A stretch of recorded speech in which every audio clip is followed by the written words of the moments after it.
ਸ਼ਲੋਕ ਮਹਿਲਾ ਪਹਿਲਾ। ਵਿਸਮਾਦ ਨਾਦ ਵਿਸਮਾਦ ਵੇਦ, ਵਿਸਮਾਦ ਜੀ ਵਿਸਮਾਦ ਭੇਦ। ਵਿਸਮਾਦ ਰੂਪ ਵਿਸਮਾਦ ਰੰਗ, ਵਿਸਮਾਦ ਨਾਂਗੇ ਫਿਰੈ ਜੰਤ। ਵਿਸਮਾਦ ਪੌਣ ਵਿਸਮਾਦ ਪਾਣੀ, ਵਿਸਮਾਦ ਅਗਨੀ ਖੇਡੈ ਬਿਡਾਣੀ। ਵਿਸਮਾਦ ਧਰਤੀ ਵਿਸਮਾਦ ਖਾਣੀ, ਵਿਸਮਾਦ ਸਾਧ ਲੱਗੈ ਪੁਰਾਣੀ। ਵਿਸਮਾਦ ਸੰਜੋਗ ਵਿਸਮਾਦ ਵਿਜੋਗ, ਵਿਸਮਾਦ ਭੁਖ ਵਿਸਮਾਦ ਭੋਗ। ਵਿਸਮਾਦ ਸਿਫਤ ਵਿਸਮਾਦ ਸਾਲਾ, ਵਿਸਮਾਦ ਉਜੜ ਵਿਸਮਾਦ ਰਾਹ। ਵਿਸਮਾਦ ਨੇੜੇ ਵਿਸਮਾਦ ਦੂਰ, ਵਿਸਮਾਦ ਦੇਖੈ ਹਾਜ਼ਰਾ ਹਜ਼ੂਰ। ਵੇਖ ਵਿਡਾਣ ਰਹਿਆ ਵਿਸਮਾਦ, ਨਾਨਕ ਬੁੱਝਣ ਪੂਰੈ ਭਾਗ। ਮਹਿਲਾ ਪਹਿਲਾ। ਕੁਦਰਤ ਦਿਸੈ ਕੁਦਰਤ ਸੁਣੀਐ, ਕੁਦਰਤ ਭਾਉ ਸੁਖਸਾਰ। ਕੁਦਰਤ ਪਾਤਾਲੀ ਆਕਾਸ਼ੀ, ਕੁਦਰਤ ਸਰਬ ਆਕਾਰ। ਕੁਦਰਤ ਵੇਦ ਪੁਰਾਣ ਕਤੇਬਾਂ, ਕੁਦਰਤ ਸਰਬ ਵਿਚਾਰ। ਕੁਦਰਤ ਖਾਣਾ ਪੀਣਾ ਪਹਿਨਣ, ਕੁਦਰਤ ਸਰਬ ਪਿਆਰ। ਕੁਦਰਤ ਜਾਤੀ ਜਿਨਸੀ ਰੰਗੀ, ਕੁਦਰਤ ਜੀ ਜਹਾਨ। ਕੁਦਰਤ ਨੇਕੀਆਂ ਕੁਦਰਤ ਬਦੀਆਂ, ਕੁਦਰਤ ਮਾਨ ਅਭਿਮਾਨ। ਕੁਦਰਤ ਪੌਣ ਪਾਣੀ ਬੈ ਸੰਤਰ, ਕੁਦਰਤ ਧਰਤੀ ਖਾਕ। ਸਭ ਤੇਰੀ ਕੁਦਰਤ ਤੂੰ ਕਾਦਰ ਕਰਤਾ, ਪਾਕੀ ਨਾਹੀ ਪਾਕ। ਨਾਨਕ ਹੁਕਮੈ ਅੰਦਰ ਵੇਖੈ, ਵਰਤੈ ਤਾਕੋ ਤਾਕ। ਪੌੜੀ। ਆਪੀਨੈ ਭੋਗ ਭੋਗ ਕੈ, ਹੋਏ ਭਸਮੜ ਭੌਰ ਸਿਧਾਇਆ। ਵੱਡਾ ਹੋਆ ਦੁਨੀਦਾਰ, ਗਲ ਸੰਗਲ ਘਤ ਚਲਾਇਆ। ਅੱਗੇ ਕਰਨੀ ਕੀਰਤ ਵਾਚੀਐ, ਬੈ ਲੇਖਾ ਕਰ ਸਮਝਾਇਆ। ਥਾਉ ਨਾ ਹੋਵੇ ਪੌਂਦੀ, ਹੁਣ ਸੁਣੀਐ ਕਿਆ ਰੂ ਆਇਆ। ਮਨ ਅੰਧੈ ਜਨਮ ਗਵਾਇਆ, ਮਨ ਅੰਧੈ ਜਨਮ ਗਵਾਇਆ। ਸਤਿਗੁਰੂ ਨਾਨਕ ਪਾਤਸ਼ਾਹ ਜੀ ਦੀ ਉਚਾਰਨ ਕੀਤੀ ਹੋਈ ਰਚਨਾ ਆਸਾ ਕੀ ਵਾਰ, ਜਿਸ ਦੀ ਵਿਚਾਰ ਆਪ ਲੜੀਵਾਰ ਸਰਵਣ ਕਰ ਰਹੇ ਹੋ। ਅੱਜ ਤੋਂ ਪਹਿਲਾਂ ਆਪ ਜੀ ਨੇ ਸਤਿਗੁਰੂ ਪਾਤਸ਼ਾਹ ਜੀ ਦੇ ਉਚਾਰਨ ਕੀਤੇ ਪਾਵਨ ਬਚਨ ਸੱਚੇ ਤੇਰੇ ਖੰਡ ਸੱਚੇ ਬ੍ਰਹਿਮੰਡ, ਇਹ ਸਰਵਣ ਕੀਤੇ ਸਨ ਉਸ ਪ੍ਰਮਾਤਮਾ ਦੀ ਵਡਿਆਈ ਵਿੱਚ, ਜਿਸ ਨੇ ਆਪਣੀ ਰਚਨਾ ਦੇ ਵਿੱਚ ਕੋਟ ਵਿਸ਼ਨ ਕੀਨੇ ਅਵਤਾਰ, ਕੋਟ ਬ੍ਰਹਿਮੰਡ ਜਾ ਕੇ ਧਰਮਸਾਲ, ਕੋਟ ਮਹੇਸ਼ ਉਪਾਏ ਸਮਾਏ, ਕੋਟ ਬ੍ਰਹਮੇ ਜਗ ਸਾਜਣ ਲਾਏ। ਐਸੋ ਧਣੀ ਗੋਬਿੰਦ ਹਮਾਰਾ, ਵਰਨ ਨ ਸਾਕੋ ਗੁਣ ਵਿਸਥਾਰਾ। ਜਾਂ ਫਿਰ ਪੂਰੇ ਕਾ ਕੀਆ ਸਭ ਕਿਛ ਪੂਰਾ, ਘਟ ਵੱਧ ਕਿਛ ਨਾਹੀ। ਨਾਨਕ ਗੁਰਮੁਖ ਐਸਾ ਜਾਣੈ, ਪੂਰੇ ਮਾਹੀ ਸਮਾਹੀ। ਉਸ ਪ੍ਰਮਾਤਮਾ ਦੀ ਉਸਤਤ ਰੂਪ ਬਚਨ ਆਪ ਜੀ ਨੇ ਸਰਵਣ ਕੀਤੇ ਸਨ। ਇਸ ਦੇ ਨਾਲ ਹੀ ਸਤਿਗੁਰੂ ਪਾਤਸ਼ਾਹ ਜੀ ਨੇ ਕਿਰਪਾ ਕੀਤੀ ਹੈ, ਆਪ ਜੀ ਵੱਲੋਂ ਉਚਾਰਨ ਕੀਤੀ ਹੋਈ ਤੀਸਰਾ 3 ਨੰਬਰ ਪੌੜੀ, ਜਿਸ ਦਾ ਪਾਠ ਆਪ ਜੀ ਨੇ ਸਰਵਣ ਕੀਤਾ ਹੈ, ਜਿਸ ਦੀ ਆਖਰੀ ਪੰਕਤੀ ਹੈ ਮਨ ਅੰਧੈ ਜਨਮ ਗਵਾਇਆ। ਔਰ ਇਸ ਪੌੜੀ ਦੇ ਨਾਲ ਸਤਿਗੁਰੂ ਜੀ ਨੇ 2 ਸ਼ਲੋਕ ਦਰਜ ਕੀਤੇ ਹਨ। ਇਹ ਦੋਨੋਂ ਸ਼ਲੋਕ ਵੀ ਗੁਰੂ ਨਾਨਕ ਸਾਹਿਬ ਜੀ ਦੇ ਹੀ ਉਚਾਰਨ ਕੀਤੇ ਹੋਏ ਹਨ। ਅੱਜ ਵੀ ਸਤਿਗੁਰੂ ਨਾਨਕ ਪਾਤਸ਼ਾਹ ਜੀ ਉਸ ਪਰਮਾਤਮਾ ਦੀ ਉਸਤਤ ਵਿੱਚ ਹੀ ਪਾਵਨ ਬਚਨ ਕਰ ਰਹੇ ਨੇ, ਜਿਸ ਪਰਮਾਤਮਾ ਨੇ ਇਹ ਬਖਸ਼ਿਸ਼ ਕੀਤੀ ਹੈ, ਰਚਨਾ ਸਾਚ ਬਣੀ ਸਭ ਕਾ ਏਕ ਧਨੀ। ਕਿ ਉਸ ਪਰਮਾਤਮਾ ਦੀ ਰਚਨਾ ਵੀ ਉਹਦੇ ਵਰਗੀ ਸੱਚੀ ਹੈ। ਇਹ ਜਗ ਸੱਚਾ ਕੀ ਹੈ ਕੋਠੜੀ, ਸੱਚੇ ਕਾ ਵਿਚਵਾਸ, ਨਾਨਕ ਸੱਚੇ ਕੀ ਸਾਚੀ ਕਾਰ। ਅੱਜ ਉਸ ਦੀ ਰਚਨਾ ਦੇ ਦਰਸ਼ਨ ਕਰਦੇ ਹੋਏ ਸਤਿਗੁਰੂ ਪਾਤਸ਼ਾਹ ਜੀ ਪਾਵਨ ਬਚਨ ਕਰਦੇ ਨੇ ਕਿ ਜੇਕਰ ਮਨੁੱਖ ਉਸ ਪਰਮਾਤਮਾ ਨੂੰ ਭੁੱਲ ਕੇ ਆਪਣੀ ਜ਼ਿੰਦਗੀ ਜਿਉਂਦਾ ਹੈ, ਤਾਂ ਫਿਰ ਅੰਨ੍ਹੇਪਨ ਦੇ ਵਿੱਚ ਆਪਣੀ ਜ਼ਿੰਦਗੀ ਦੇ ਮਕਸਦ ਨੂੰ ਖੋ ਬੈਂਦਾ ਹੈ। ਆਪਣੇ ਜਿਸ ਮਕਸਦ ਵਾਸਤੇ ਮਨੁੱਖ ਸੰਸਾਰ ਵਿੱਚ ਆਇਆ ਹੈ, ਉਸ ਤੋਂ ਵਾਂਝਾ ਰਹਿ ਜਾਂਦਾ ਹੈ। ਅੰਨ੍ਹੇ ਮਨੁੱਖ ਤੋਂ ਭਾਵ ਇਹ ਨਹੀਂ ਜਿਹਦੇ ਨੇਤਰ ਨਾ ਹੋਣ। ਸਤਿਗੁਰੂ ਜੀ ਨੇ ਜੋ ਪਾਵਨ ਬਚਨ ਗੁਰਬਾਣੀ ਅੰਦਰ ਕੀਤੇ ਨੇ, ਅੰਧੇ ਇਹਨਾਂ ਆਖੀਆਂ ਜਿਨ ਮੁਖ ਲੋਇਣ ਨਾਹੇ, ਅੰਧੇ ਸਹੀ ਨਾਨਕਾ ਜੇ ਖਸਮ ਕੋਥੇ ਜਾਹੇ। ਸਤਿਗੁਰੂ ਪਾਤਸ਼ਾਹ ਕਹਿੰਦੇ ਵੀ ਉਹ ਅੰਨਾ ਮਨੁੱਖ ਜਿਹੜਾ ਆਪਣੇ ਮਾਲਕ ਨੂੰ ਭੁੱਲ ਜਾਏ, ਤੇ ਮਾਲਕ ਨੂੰ ਭੁੱਲਣ ਤੋਂ ਬਾਅਦ ਜਿਹੜੀ ਜ਼ਿੰਦਗੀ ਜਿਉਂਦਾ ਹੈ, ਪਰਮੇਸ਼ਰ ਤੇ ਭੁੱਲਿਆਂ ਵਿਆਪਨ ਸਭੇ ਰੋਗ। ਪਰ ਜਿਹੜੇ ਲੋਕ ਉਸ ਪ੍ਰਮਾਤਮਾ ਦੇ ਨਾਲ ਲੀਨ ਹੋ ਕਰਕੇ ਜ਼ਿੰਦਗੀ ਬਤੀਤ ਕਰਦੇ ਨੇ, ਇਸ ਰਚਨਾ ਦੇ ਵਿੱਚੋਂ ਉਹਦੇ ਦਰਸ਼ਨ ਕਰਦੇ ਹੋਏ ਉਹਨਾਂ ਦੇ ਜੀਵਨ ਵਿੱਚ ਇਹ ਵਿਚਾਰਧਾਰਾ ਉਪਜ ਪੈਂਦੀ ਹੈ। ਸਤਿਗੁਰੂ ਪਾਤਸ਼ਾਹ ਜੀ ਨੇ ਜਿਵੇਂ ਪਹਿਲੇ ਸ਼ਲੋਕ ਦੇ ਅੰਦਰ ਬਖਸ਼ਿਸ਼ ਕੀਤੀ ਹੈ, ਵਿਸਮਾਦ ਨਾਦ। ਨਾਦ ਦਾ ਭਾਵ ਹੈ ਆਵਾਜ਼। ਭਾਵ ਸੰਸਾਰ ਦੇ ਅੰਦਰ ਜੋ ਕੁਝ ਵੀ ਲੋਕ ਬੋਲਦੇ ਨੇ, ਜਿੰਨੀ ਵੀ ਆਵਾਜ਼ ਅਸੀਂ ਸੁਣਦੇ ਹਾਂ, ਸਤਿਗੁਰੂ ਕਹਿੰਦੇ ਇਹ ਵੀ ਇੱਕ ਬਿਸਮਾਦਤਾ ਭਰੀ ਗੱਲ ਹੈ। ਸ਼ਕਤੀ ਹੈ ਉਸ ਪਰਮਾਤਮਾ ਦੀ ਕਿ ਕਿਵੇਂ ਜੀਵ ਉਸ ਆਵਾਜ਼ ਦੀ ਰਾਹੀਂ ਇੱਕ ਦੂਜੇ ਨਾਲ ਸਾਂਝ ਪਾਉਂਦੇ ਨੇ, ਕਿਵੇਂ ਉਸ ਪਰਮਾਤਮਾ ਦੀ ਬਖਸ਼ਿਸ਼ ਦੁਆਰਾ ਜਿਨ ਜੇਬਾ ਦਿੱਤੀ ਬੋਲੇ ਤਾਤ। ਔਰ ਜਿਨ੍ਹਾਂ ਨੂੰ ਇਹ ਅਨੁਭਵ ਹੋ ਜਾਏ ਉਹ ਇਸ ਅਚਰਜਤਾ ਦੇ ਵਿੱਚ ਜੋ ਬੋਲਤ ਹੈ ਮ੍ਰਿਗਮੀਨ ਪੰਖੇਰੂ ਸੋ ਬਿਨ ਹਰ ਜਾਪਤ ਹੈ ਨਹੀਂ ਹੋਰ, ਉਹਨਾਂ ਨੂੰ ਫਿਰ ਉਸ ਪਰਮਾਤਮਾ ਦੇ ਸਿਮਰਨ ਤੋਂ ਬਿਨਾ ਕੁਝ ਹੋਰ ਨਜ਼ਰ ਨਹੀਂ ਆਉਂਦਾ। ਉਹ ਇਸ ਆਵਾਜ਼ ਤੋਂ ਵੀ, ਇਸ ਨਾਦ ਤੋਂ ਵੀ, ਜਿਹੜਾ ਨਾਦ ਸਾਰੇ ਸੰਸਾਰ ਦੇ ਵਿੱਚ ਵੱਜ ਰਿਹਾ ਹੈ, ਘਟ ਘਟ ਬਾਜੈ ਨਾਦ, ਨਾਦ ਤੋਂ ਭਾਵ ਉਹਦਾ ਹੁਕਮ, ਇਹ ਜੋ ਅਚਰਜ ਭਰਿਆ ਹੈ। ਵਿਸਮਾਦ ਵੇਦ, ਵੇਦ ਦਾ ਭਾਵ ਜੋ ਗਿਆਨ ਰੂਪ ਗ੍ਰੰਥ ਨੇ, ਜਿਨ੍ਹਾਂ ਦੇ ਅੰਦਰ ਗਿਆਨ ਦਾ ਖਜ਼ਾਨਾ ਹੈ, ਉਹ ਕਿਵੇਂ ਉਸ ਪਰਮਾਤਮਾ ਦੇ ਨਾਲ ਜੁੜ ਕਰਕੇ ਉਹਦੀ ਬਖਸ਼ਿਸ਼ ਦੁਆਰਾ ਵਿਦਵਾਨਾਂ ਨੇ ਉਚਾਰਨ ਕੀਤੇ ਨੇ। ਜੋ ਗਿਆਨ ਦੀ ਬਖਸ਼ਿਸ਼ ਹੋਈ, ਇਹ ਵੀ ਗਿਆਨ ਦਾ ਭੰਡਾਰ ਵੇਦ ਰੂਪ ਜੋ ਹੈ, ਇਹ ਵੀ ਅਚਰਜਤਾ ਭਰੀ ਗੱਲ ਹੈ। ਵਿਸਮਾਦ ਜੀ, ਵਿਸਮਾਦ ਭੇਦ, ਅਨੇਕਾਂ ਭੇਦਾਂ ਦੇ ਜੀਵ ਪੈਦਾ ਕਰਨੇ। ਜਦੋਂ ਅਸੀਂ ਸਤਿਗੁਰੂ ਨਾਨਕ ਪਾਤਸ਼ਾਹ ਜੀ ਦੀ ਪਾਵਨ ਰਚਨਾ ਜਪਜੀ ਸਾਹਿਬ ਪੜ੍ਹਦੇ ਹਾਂ, ਸਤਿਗੁਰੂ ਕਹਿੰਦੇ ਮੇਰੇ ਮਾਲਕ ਤੂੰ ਕਿਰਪਾ ਕੀਤੀ ਹੈ, ਸੰਸਾਰ ਦੇ ਅੰਦਰ ਵੱਖ-ਵੱਖ ਸੁਭਾਅ ਦੇ, ਵੱਖ-ਵੱਖ ਆਦਤਾਂ ਦੇ, ਵੱਖ-ਵੱਖ ਜੀਵਨ ਜਿਉਣ ਵਾਲੇ ਲੋਕ ਤੂੰ ਪੈਦਾ ਕੀਤੇ ਨੇ। ਇਸ ਤੇਰੀ ਰਚਨਾ ਦੇ ਵਿੱਚ ਅਸੰਖ ਜਪ, ਅਸੰਖ ਭਾਉ, ਅਸੰਖ ਪੂਜਾ, ਅਸੰਖ ਤਪ ਤਾਉ, ਅਸੰਖ ਗ੍ਰੰਥ ਮੁਖ ਵੇਦ ਪਾਠ, ਅਸੰਖ ਜੋਗ ਮਨ ਰਹਿ ਉਦਾਸ, ਅਸੰਖ ਭਗਤ ਗੁਣ ਗਿਆਨ ਵਿਚਾਰ, ਅਸੰਖ ਸਤੀ, ਅਸੰਖ ਦਾਤਾਰ। ਇਹ ਜੀਵ ਵੀ ਪੈਦਾ ਕੀਤੇ ਨੇ ਜੋ ਧਾਰਮਿਕਤਾ ਦੇ ਵਿੱਚ ਆਪਣੀ ਜ਼ਿੰਦਗੀ ਜਿਉਂਦੇ ਨੇ, ਪਰ ਇਹਨਾਂ ਦੇ ਮੁਕਾਬਲੇ ਵਿੱਚ ਦੂਸਰਾ ਭੇਦ ਤੂੰ ਖੜਾ ਕੀਤਾ ਹੈ, ਪੈਦਾ ਕੀਤਾ ਹੈ। ਅਸੰਖ ਮੂਰਖ ਅੰਧ ਘੋਰ, ਅਸੰਖ ਚੋਰ ਹਰਾਮ ਖੋਰ, ਅਸੰਖ ਅਮਰ ਕਰ ਜਾਹੇ ਜੋਰ। ਏਕ ਬਗੀਚਾ ਪੇੜ ਕਨ ਕਰਿਆ, ਅੰਮ੍ਰਿਤ ਨਾਮ ਤਹਾਂ ਮੈਂ ਫਲਿਆ, ਐਸਾ ਕਰੋ ਵਿਚਾਰ ਗਿਆਨੀ, ਜਾਤੇ ਪਾਈਏ ਪਦ ਨਿਰਬਾਨੀ। ਇਹ ਜੋ ਬਗੀਚਾ, ਇਹ ਬਾੜੀ ਸੰਸਾਰ ਦੀ ਉਹਨੇ ਪੈਦਾ ਕੀਤੀ ਹੈ, ਇਹਦੇ ਅੰਦਰ ਵੱਖ-ਵੱਖ ਕਿਸਮ ਦੇ ਜੀਵ, ਵੱਖ-ਵੱਖ ਭੇਦਾਂ ਦੇ ਜੀਵ ਪੈਦਾ ਕਰਨੇ, ਇਹ ਵੀ ਇੱਕ ਵਿਸਮਾਦਤਾ ਭਰੀ ਗੱਲ ਹੈ। ਵਿਸਮਾਦ ਰੂਪ, ਵਿਸਮਾਦ ਰੰਗ, ਵੱਖਰੇ ਵੱਖਰੇ ਰੂਪ ਦੇ, ਵੱਖਰੇ ਵੱਖਰੇ ਰੰਗ ਦੇ ਜੀਵ ਉਸ ਦੇ ਪੈਦਾ ਕੀਤੇ ਹੋਏ, ਇਹ ਵੀ ਉਹਦੀ ਇੱਕ ਹੈਰਾਨੀਜਨਕ ਵਿਸਮਾਦਤ ਰਚਨਾ ਹੈ। ਵਿਸਮਾਦ ਨਾਂਗੇ ਫਿਰੈ ਜੰਤ, ਮਨੁੱਖ ਤਾਂ ਸਭਿਅਕ ਹੋ ਕਰਕੇ ਆਪਣੇ ਸਰੀਰ ਦੇ ਉੱਤੇ ਵਸਤਰ ਪਹਿਨਦਾ ਹੈ, ਪਰ ਬਹੁਤ ਲੰਮਾ ਸਮਾਂ ਇਹ ਜੀਵ ਰੂਪ ਦੇ ਵਿੱਚ ਹੀ ਜੰਗਲਾਂ ਵਿੱਚ ਰਹਿੰਦਾ ਹੋਇਆ, ਉਸ ਵੇਲੇ ਇਹ ਵੀ ਆਮ ਜਾਨਵਰਾਂ ਦੀ ਤਰ੍ਹਾਂ ਨੰਗਾ ਰਹਿ ਕੇ ਹੀ ਜੀਵਨ ਬਤੀਤ ਕਰਦਾ ਸੀ। ਪਰ ਇਹਨੂੰ ਜਿਵੇਂ ਜਿਵੇਂ ਸੋਝੀ ਉਸ ਮਾਲਕ ਨੇ ਦਿੱਤੀ, ਇਹ ਸਭਿਅਕ ਹੁੰਦਾ ਚਲਾ ਗਿਆ।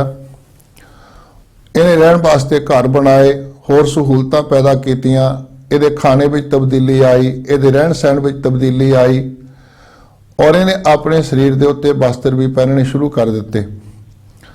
ਇਹਨੂੰ ਸਤਿਗੁਰੂ ਨੇ ਸੋਝੀ ਦਿੱਤੀ ਕਿ ਜੇ ਕੇਵਲ ਨੰਗੇ ਰਹਿ ਕੇ ਹੀ ਰੱਬ ਦੀ ਭਗਤੀ ਕੀਤਿਆਂ ਰੱਬ ਮਿਲ ਸਕੇ, ਤਾਂ ਫਿਰ ਇਹ ਜਿਹੜੇ ਜੀਵ ਜਾਨਵਰ ਰੂਪ ਦੇ ਵਿੱਚ ਨੰਗੇ ਫਿਰਦੇ ਨੇ, ਉਹਨਾਂ ਨੂੰ ਪ੍ਰਾਪਤ ਹੋਣੀ ਚਾਹੀਦੀ। ਇਸ ਕਰਕੇ ਗੁਰਮਤਿ ਨੇ ਕਿਆ ਨਾਂਗੇ ਕਿਆ ਬਾਂਧੇ ਚਾਮ, ਜਬ ਨੇ ਈ ਚੀਨਸ ਆਤਮ ਰਾਮ।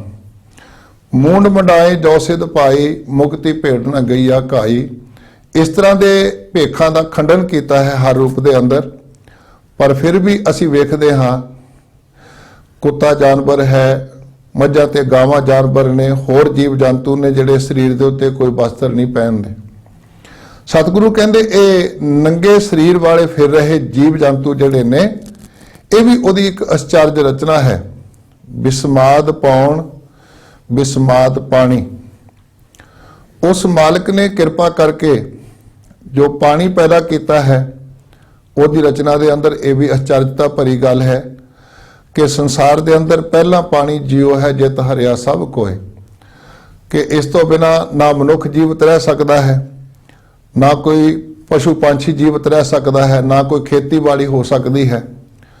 ਬਲਕਿ ਧੰਨ ਗੁਰੂ ਅਰਜਨ ਪਾਤਸ਼ਾਹ ਜੀ ਨੇ ਜਦੋਂ ਸਾਨੂੰ ਤਹਿਜ਼ੀਬ ਬਖਸ਼ਿਸ਼ ਕੀਤੀ ਹੈ ਕਿ ਰੱਬ ਤੋਂ ਬਿਨਾਂ ਅਸੀਂ ਆਪਣੀ ਜਦੋਂ ਜ਼ਿੰਦਗੀ ਜਿਉਂਦੇ ਹਾਂ ਤੇ ਉਸ ਵੇਲੇ ਸਾਡੀ ਜ਼ਿੰਦਗੀ ਕਿੰਨੀ ਵਿਅਰਥ ਹੋ ਜਾਂਦੀ ਹੈ।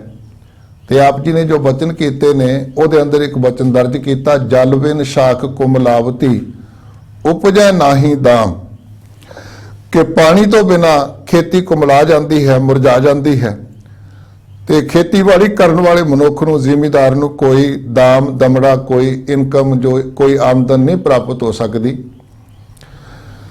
ਇਹ ਵੀ ਅਚਰਜਤਾ ਭਰੀ ਖੇਡ ਹੈ। ਹਵਾ ਜਿਹੜੀ ਉਸ ਪ੍ਰਮਾਤਮਾ ਨੇ ਪੈਦਾ ਕੀਤੀ, ਜੋ ਹਰ ਜੀਵ ਜੰਤੂ ਵਾਸਤੇ, ਮਨੁੱਖ ਮਾਤਰ ਵਾਸਤੇ ਜੋ ਸਵਾਸਾਂ ਦਾ ਕਾਰਜ ਕਰਦੀ ਹੈ। ਅਸੀਂ ਜੀਵਤ ਹਾਂ ਹਵਾ ਕਰਕੇ।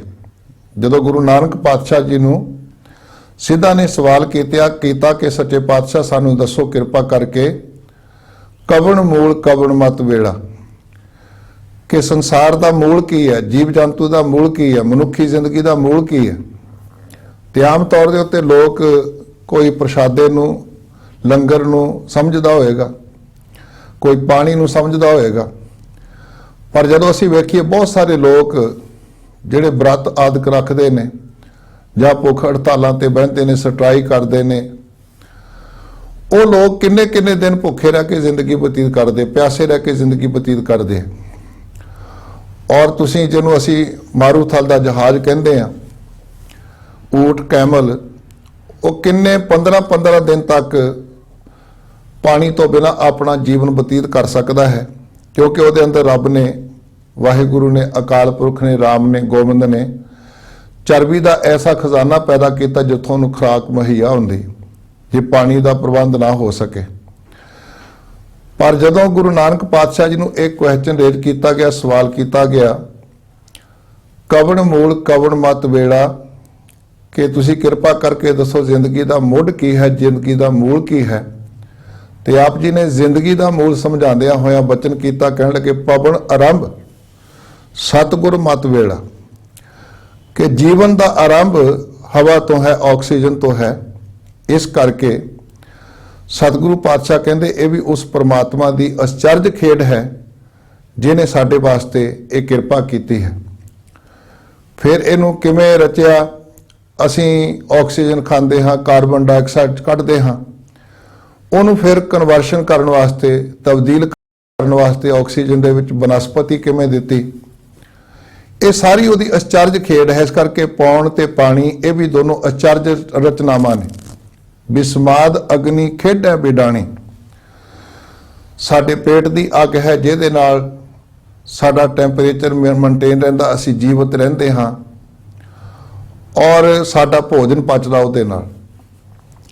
ਫਿਰ ਅਸੀਂ ਵੇਖਦੇ ਹਾਂ ਬੜਵਾ ਨਲ ਜੋ ਸਮੁੰਦਰ ਦੇ ਵਿੱਚ ਹੈ, ਦਾਵਾ ਅਗਨ ਜੋ ਜੰਗਲ ਦੇ ਵਿੱਚ ਜੰਗਲ ਨੂੰ ਸਾੜਦੀ ਹੈ। ਇਸ ਤਰ੍ਹਾਂ ਦੀਆਂ ਵੱਖ-ਵੱਖ ਤਰ੍ਹਾਂ ਦੀਆਂ ਅੱਗਾਂ ਜੋ ਉਸ ਰੱਬ ਨੇ ਪੈਦਾ ਕੀਤੀਆਂ ਨੇ। ਫਿਰ ਸਾਡੇ ਅੰਦਰ ਕਾਮ, ਕ੍ਰੋਧ, ਲੋਭ, ਹੰਕਾਰ ਦੀਆਂ ਅਗਨੀਆਂ ਨੇ। ਇਹ ਸਾਰੀਆਂ ਅਗਨੀਆਂ ਜਿਹੜੀਆਂ ਨੇ, ਸਤਿਗੁਰੂ ਕਹਿੰਦੇ ਇਹ ਵੀ ਬੜੀ ਬਿਸਮਾਦਤਾ ਭਰੀ ਖੇਡਦੀਆਂ ਹਨ। ਬਿਡਾਣੀ ਦਾ ਅਰਥ ਹੈ ਅਚਰਜ ਭਰੀ, ਹੈਰਾਨੀਜਨਕ ਖੇਡ ਖੇਡਦੀਆਂ ਨੇ। ਬਿਸਮਾਦ ਧਰਤੀ, ਬਿਸਮਾਦ ਖਾਣੀ।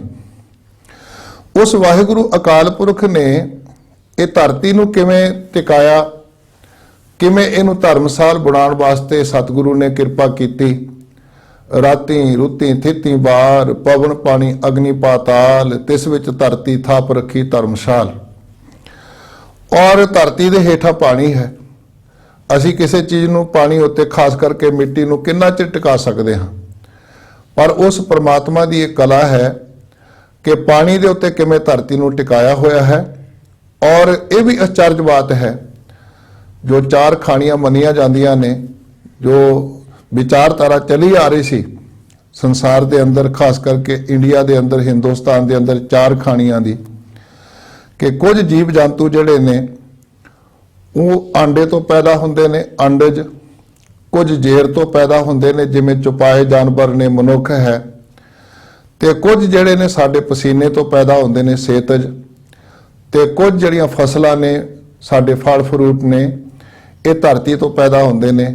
ਅੰਡਜ, ਜੇਰਜ, ਸੇਤਜ, ਉਤਪਜ, ਇਹ ਚਾਰ ਖਾਣੀਆਂ ਮੰਨੀਆਂ ਗਈਆਂ। ਪਰ ਗੁਰੂ ਨਾਨਕ ਪਾਤਸ਼ਾਹ ਜੀ ਨੇ ਕਿਰਪਾ ਕੀਤੀ कि जो विचारधारा चली आ रही सी, क्योंकि उस नूं सीमित किया गया सी 4 खाणियां दे अंदर, पर सतगुरु कहंदे भी मेरा मालक भी बेअंत है ते उहदी रचना भी बेअंत है। जिमें उस वाहिगुरु अकाल पुरख नूं सीमित नहीं किया जा सकता, उहदा अंत नहीं पाया जा सकता। बेशुमार बेअंत सुआमी तिरो अंत ना किन ही लही है, इवें ही उसकी रचना का भी अंत नहीं पाया जा सकता। तेरे दाने कीमत ना पवै तिस दाते कवन शुमार। इसलिए गुरुदेव पिता जी ने कृपा की, कहन लगे ये 4 खाणियां का ख्याल चलिया आ रहा है, पर जदों मैं नीज ला के दिव्य दृष्टि दे नाल उस वाहिगुरु अकाल पुरख की पैदा हुई रचना नूं वेखदा हां, तां उहदी रचना विच मैनूं ये दिखाई दिंदा है, केतियां खाणी केतियां बाणी केते पात नरिंद केतियां सुरती सेवक केते नानक अंत ना अंत। कि उसथे उहदी रचना विच खाणियां दा अंत नहीं। इस करके सतगुरु कहंदे एक खाणियां जो पैदाश होण दे किसी चीज़ नूं पैदा करन दे 4 साधन ने जां बेअंत साधन ने, ये भी उहदी आश्चर्य खेड है।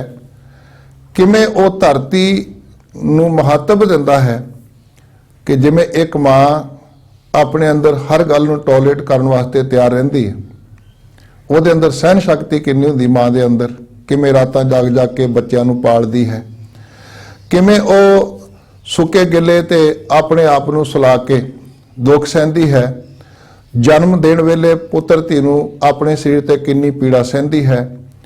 इवें धरती दा जो सिद्धांत है, ब्रह्म ज्ञानी कह धीरज एक को वसदा खोदा को चंदन लेप। जिहड़ा ब्रह्म ज्ञानी मनुख होएगा ना, वो धरती वर्गा धीरज उहदे कोल होएगा। जिवें धरती दे उत्ते आपां इहनूं कल्टीवेट करदे हां, हल बाहुंदे हां, कही ना पुੱਟਦੇ हां, पर इहदे धीरज विच कोई अंतर नहीं आउंदा। इवें ही इहदे ते कोई चंदन दा लेपन कर देवे फिर आपे तो बाहर नहीं हुंदी। जो रब दी भगती करन वाला विस्मादता विच जीवन जीउण वाला है, वो धरती वांगू ही आश्चर्य हुंदा, धरती वर्गी ही महत्ता उहदे जीवन दी हुंदी, धरती वर्गा ही धीरज उहदे कोल प्राप्त हो जांदा है। ब्रह्म ज्ञानी कह धीरज एक जो को वसदा खोदा को चंदन लेप। कोई उन्होंने चंदन का लेपन कर देवे, कोई खो देवे, धरती में कोई अंतर नहीं, वो धीरज विच उहदा धीरज एक रस बनिया रहिंदा है। इवें ही ये माता धरत महत दी सैंस उस मनुख दे अंदर भी पैदा हो जाती है। और खाणी का भाव की है, अगे प्रोडक्शन करनी। तो जिहड़ा मनुख रब की भगती करदा, उहदी विस्मादता नूं वेखदा है, वो भी अगे उसारी करन वास्ते तैयार रहिंदा है अपनी जिंदगी दे अंदर। विस्माद साध लगे पुराने, लगे बहुवचनी किरिया है, लगे हुए हैं। साध दे ददे नूं सिहारी है, अर्थ है स्वादां विच। भाव हे वाहिगुरु अकाल पुरख जी, किन्ने ही जीव रसां नूं मानण विच, स्वादां नूं मानण विच लगे हुए ने। यह भी तेरी एक विस्मादता भरी कहानी है, रचना है। विस्माद संजोग विस्माद विजोग, ये आश्चर्य भरी गल है किवें तू संजोग पैदा करदा है मिलाप दा। विस्माद विजोग किवें तू विछोड़े दा जोग पैदा करदा है, ये तेरे हाथ विच ही है। संजोग विजोग दो कार चलावे लिखे आवे भाग। ये तेरी रचना दे अंदर बड़ी हैरानीजनक गल है कि तू आप ही विछोड़दा है ते आप भी मिलाउंदा है। इस करके सतगुरु कहंदे मेरे वास्ते ये विस्माद है। भाव मैं उन्होंने वाह वाह ही कहता हाँ, ये सारा कुछ वेख करके विस्माद भुख विस्माद भोग। ये आश्चर्यता भरी गल है। संसार के अंदर किन्ने लोग भुख का दुख सहते हैं और किन्ने लोग अनेकों तरह के भोग भोग रहे हैं, ऐशो इशरत कर रहे हैं, पदार्थों का आनंद माण रहे हैं। केते मूर्ख खाही खाहे, केतियां दुख भोग सदमार, ये पैदात तेरी दातार। ये बड़ी आश्चर्य भरी बात है कि असी अपनी जिंदगी के अंदर ये जो वेखते हाँ, सतगुरु कहते ये भुख बड़ी आश्चर्य बात है। और इस करके भी आश्चर्य, एक तो दुख करके भुख कि किस चीज़ की भुख होनी, वो पूर्ति ना होनी, किसी को प्रसादा ना मिले, वो कितना दुखी होएगा। रात को कोई भुखा सोवे कितना दुखी होएगा। पर दूसरे पासे एक होर आश्चर्य बात है कि भुख सानू अमोलक दात दिती है। किन्ने लोग ने जिहड़े अरबपति होणगे, ਕਰੋੜਾਪਤੀ ਹੋਣਗੇ, ਲੱਖਾਂਪਤੀ ਹੋਣਗੇ, ਲੇਕਿਨ ਜੇ ਉਹਨਾਂ ਨੂੰ ਪੁੱਛ ਕੇ ਵੇਖੋ ਤੁਹਾਡਾ ਕੀ ਹਾਲ ਚਾਲ ਹੈ, ਉਹ ਕਹਿੰਦੇ ਅਸੀਂ ਅੱਧਾ ਪ੍ਰਸ਼ਾਦਾ ਵੀ ਨਹੀਂ ਛਕ ਸਕਦੇ, ਸਾਨੂੰ ਭੁੱਖ ਨਹੀਂ ਲੱਗਦੀ, ਸਾਡੀ ਸਿਹਤ ਇਹੋ ਜਿਹੀ ਇਜਾਜ਼ਤ ਨਹੀਂ ਦਿੰਦੀ ਕਿ ਅਸੀਂ ਕੁਝ ਖਾ ਸਕੀਏ, ਕੁਝ ਪਹਿਨ ਸਕੀਏ, ਕੁਝ ਆਪਣੀ ਜ਼ਿੰਦਗੀ 'ਚ ਭਖਸ਼ਣ ਕਰ ਸਕੀਏ, ਕਿਉਂਕਿ ਅਸੀਂ ਪਦਾਰਥ ਖਰੀਦ ਸਕਦੇ ਹਾਂ, ਰਾਸ਼ਨ ਖਰੀਦ ਸਕਦੇ ਹਾਂ, ਉਹਨੂੰ ਤਿਆਰ ਕਰ ਸਕਦੇ ਹਾਂ, ਲੇਕਿਨ ਭੁੱਖ ਨਹੀਂ ਖਰੀਦੀ ਜਾ ਸਕਦੀ। ਭੁੱਖ ਉਸ ਮਾਲਕ ਦੀ ਅਮੋਲਕ ਦਾਤ ਹੋਣ ਕਰਕੇ ਸਾਡੇ ਵਾਸਤੇ ਵੀ ਅਚਰਜ ਬਾਤ ਹੈ। ਬਿਸਮਾਦ ਭੋਗ ਇਹ ਵੀ ਅਚਰਜ ਬਾਤ ਹੈ। ਕਿੰਨੇ ਲੋਕ ਜਿਹੜੇ ਨੇ ਉਹ ਅਨੇਕਾਂ ਤਰ੍ਹਾਂ ਦੇ ਭੋਗ ਭੋਗਦੇ ਹਨ, ਭਾਵ ਉਹ ਖਾਣ ਪੀਣ ਵਿੱਚ ਹੀ ਖਚਤ ਰਹਿੰਦੇ ਨੇ, ਐਸ਼ੋ ਇਸ਼ਰਤ ਵਿੱਚ ਹੀ ਖਚਤ ਰਹਿੰਦੇ ਨੇ। ਬਿਸਮਾਦ ਸਿਫਤ ਬਿਸਮਾਦ ਸਾਲਾ, ਉਸ ਵਾਹਿਗੁਰੂ ਦੀ ਰਚਨਾ ਵਿੱਚ ਜਿਹੜੇ ਲੋਕ ਉਹਦੀ ਸਿਫਤ ਸਾਲਾ ਕਰਨ ਵਾਲੇ ਨੇ, ਜਿਨ੍ਹਾਂ ਉੱਤੇ ਇਹ ਬਖਸ਼ਿਸ਼ ਹੋ ਜਾਏ, ਜਿਸ ਨੂੰ ਬਖਸ਼ੇ ਸਿਫਤ ਸਾਲਾ ਨਾਨਕ ਪਾਤਸ਼ਾਹੀ ਪਾਤਸ਼ਾਹ, ਕਿ ਜਿਹਨੂੰ ਆਪਣੀ ਸਿਫਤ ਸਲਾਹ ਬਖਸ਼ਿਸ਼ ਕਰ ਦੇਵੇ ਉਹ ਪਾਤਸ਼ਾਹਾਂ ਦਾ ਪਾਤਸ਼ਾਹ ਬਣ ਜਾਂਦਾ ਹੈ। ਸਤਿਗੁਰੂ ਕਹਿੰਦੇ ਇਹ ਉਸ ਮਾਲਕ ਦੀ ਬਖਸ਼ੀ ਹੋਈ ਦਾਤ ਵੀ ਮੇਰੇ ਵਾਸਤੇ, ਸਾਡੇ ਸੰਸਾਰ ਵਾਸਤੇ, ਸਾਡੇ ਜੀਵਾਂ ਵਾਸਤੇ ਬੜੀ ਬਿਸਮਾਦਤਾ ਭਰੀ ਗੱਲ ਹੈ। ਬਿਸਮਾਦ ਉਜੜ ਬਿਸਮਾਦ ਰਾਹ, ਕਿਤੇ ਰਸਤੇ ਹੋਣਾ, ਕਿਤੇ ਉਜੜ ਹੋਣਾ, ਰਸਤਿਆਂ ਦਾ ਪਤਾ ਨਾ ਲੱਗਣਾ, ਉਜਾੜ ਬੀਆਬਾਨ ਦਿਖਾਈ ਦੇਣਾ, ਇਹ ਵੀ ਉਹਦੀ ਉਸਤਤ ਹੈ, ਉਹਦੀ ਬਿਸਮਾਦਤਾ ਹੈ। ਰਾਹ ਲਫ਼ਜ਼ ਆਇਆ ਹੈ ਇੱਥੇ, ਰਾਹ ਹਾਹਾ ਮੁਕਤਾ, ਇਹਦਾ ਭਾਵ ਇਹ ਬਹੁਵਚਨੀ ਨਾਮ ਹੈ। ਜਦੋਂ ਪੁਲਿੰਗਵਾਚਕ ਨਾਮ ਆਏਗਾ ਤੇ ਉਹਦੀ ਨਿਸ਼ਾਨੀ ਹੋਏਗੀ ਇੱਕ ਵਚਨ ਵਾਸਤੇ ਉਹਨੂੰ ਔਂਕੜ ਲੱਗਿਆ ਹੁੰਦਾ, ਜਿਵੇਂ ਰਾਹ ਏਤ ਰਹਾ ਪਤ ਪਵੜੀਆਂ ਚੜੀਏ ਹੋਏ 21, ਉੱਥੇ ਰਾਹ ਨੂੰ ਔਂਕੜ ਹੈ, ਉਹਦਾ ਭਾਵ ਇੱਕ ਰਸਤੇ ਦੀ ਗੱਲ ਹੋਏਗੀ। ਜਦੋਂ ਰਾਹ ਹਾਹਾ ਮੁਕਤਾ ਹੋ ਜਾਂਦਾ ਹੈ ਤੇ ਉਸ ਵੇਲੇ ਬਹੁਤੇ ਰਸਤਿਆਂ ਦੀ ਗੱਲ ਹੋ ਜਾਂਦੀ ਹੈ, ਲੇਕਿਨ ਅਸੀਂ ਦੋਹਾਂ ਨੂੰ ਹੀ ਰਾਹ ਉਚਾਰਨ ਕਰਾਂਗੇ, ਨਾ ਕਿ ਹਾਹੇ ਨੂੰ ਲੱਗਿਆ ਹੋਇਆ ਔਂਕੜ ਜਿਹੜਾ ਉਸ ਨੂੰ ਜਦੋਂ ਅਸੀਂ ਹੋੜਾ ਬਣਾ ਕੇ ਉਚਾਰਨ ਕਰਦੇ ਹਾਂ ਉਹ ਉਚਾਰਨ ਗਲਤ ਹੋ ਜਾਂਦਾ ਹੈ, ਕਿਉਂਕਿ ਇੱਕ ਵਚਨ ਪੁਲਿੰਗਵਾਚਕ ਹੋਣ ਕਰਕੇ ਨਾਨਕ ਲਫ਼ਜ਼ ਨੂੰ ਵੀ ਔਂਕੜ ਆਉਂਦਾ ਹੈ, ਹੋਰ ਕਈ ਲਫ਼ਜ਼ਾਂ ਨੂੰ ਔਂਕੜ ਆਉਂਦਾ ਹੈ, ਉੱਥੇ ਤਾਂ ਅਸੀਂ ਉਚਾਰਨ ਨਹੀਂ ਕਰ ਸਕਦੇ। ਇਸ ਕਰਕੇ ਇਹਦਾ ਉਚਾਰਨ ਜਿਹੜਾ ਹੈ ਦੋਨਾਂ ਰੂਪਾਂ ਦੇ ਵਿੱਚ ਹੀ, ਤਿੰਨਾਂ ਰੂਪਾਂ ਜੇ ਇਹਨੂੰ ਸਿਹਾਰੀ ਵੀ ਆ ਜਾਏ ਤਾਂ ਵੀ ਰਾਹ ਹੀ ਕਰਾਂਗੇ, ਲੇਕਿਨ ਅਰਥ ਦੇ ਮਾਤਰਾ ਦੇ ਹਿਸਾਬ ਨਾਲ ਵੱਖਰੇ ਵੱਖਰੇ ਹੋਣਗੇ। ਬਿਸਮਾਦ ਉਜੜ ਬਿਸਮਾਦ ਰਾਹ, ਉਹਦੀ ਇਹ ਬਿਸਮਾਦਤਾ ਹੈ ਕਿ ਕਿਤੇ ਉਜੜ ਹੈ, ਉਜਾੜ ਬੀਆਬਾਨ ਹੈ, ਕਿਤੇ ਰਸਤੇ ਦਿਖਾਈ ਦਿੰਦੇ ਨੇ, ਮਨੁੱਖ ਨੂੰ ਕੋਈ ਮੁਸ਼ਕਲ ਨਹੀਂ ਆਉਂਦੀ ਤੁਰਨ ਵਾਸਤੇ, ਆਪਣੀ ਮੰਜ਼ਿਲ ਤੇ ਪਹੁੰਚਣ ਵਾਸਤੇ। ਬਿਸਮਾਦ ਨੇੜਾ ਬਿਸਮਾਦ ਦੂਰ, ਇਹ ਵੀ ਬੜੀ ਅਚਰਜ ਬਾਤ ਹੈ ਉਹਦੀ ਰਚਨਾ ਦੇ ਅੰਦਰ ਕਿ ਕੋਈ ਮਨੁੱਖ ਇਸ ਗੱਲ ਦਾ ਦਾਅਵਾ ਕਰਦਾ ਕਿ ਰੱਬ ਸਭ ਤੋਂ ਨੇੜੇ ਹੈ ਤੇ ਕੋਈ ਮਨੁੱਖ ਇਸ ਗੱਲ ਦਾ ਦਾਅਵਾ ਕਰਦਾ ਕਿ ਰੱਬ ਸਭ ਤੋਂ ਦੂਰ ਹੈ। ਕਿੰਨੇ ਲੋਕ ਨੇ ਜਿਹੜੇ ਇਸ ਸਿਧਾਂਤ ਦੇ ਪਾਲਣਾ ਕਰਦੇ ਕਿ ਸਾਡਾ ਰੱਬ ਸੱਤਵੇਂ ਆਕਾਸ਼ ਤੇ ਜਾ ਕੇ ਬੈਠਾ, ਜਾਂ ਕਿਤੇ ਹੋਰ ਪਾਸੇ ਬੈਠਾ ਹੈ, ਸਵਰਗਾਂ 'ਚ ਬੈਠਾ ਹੈ।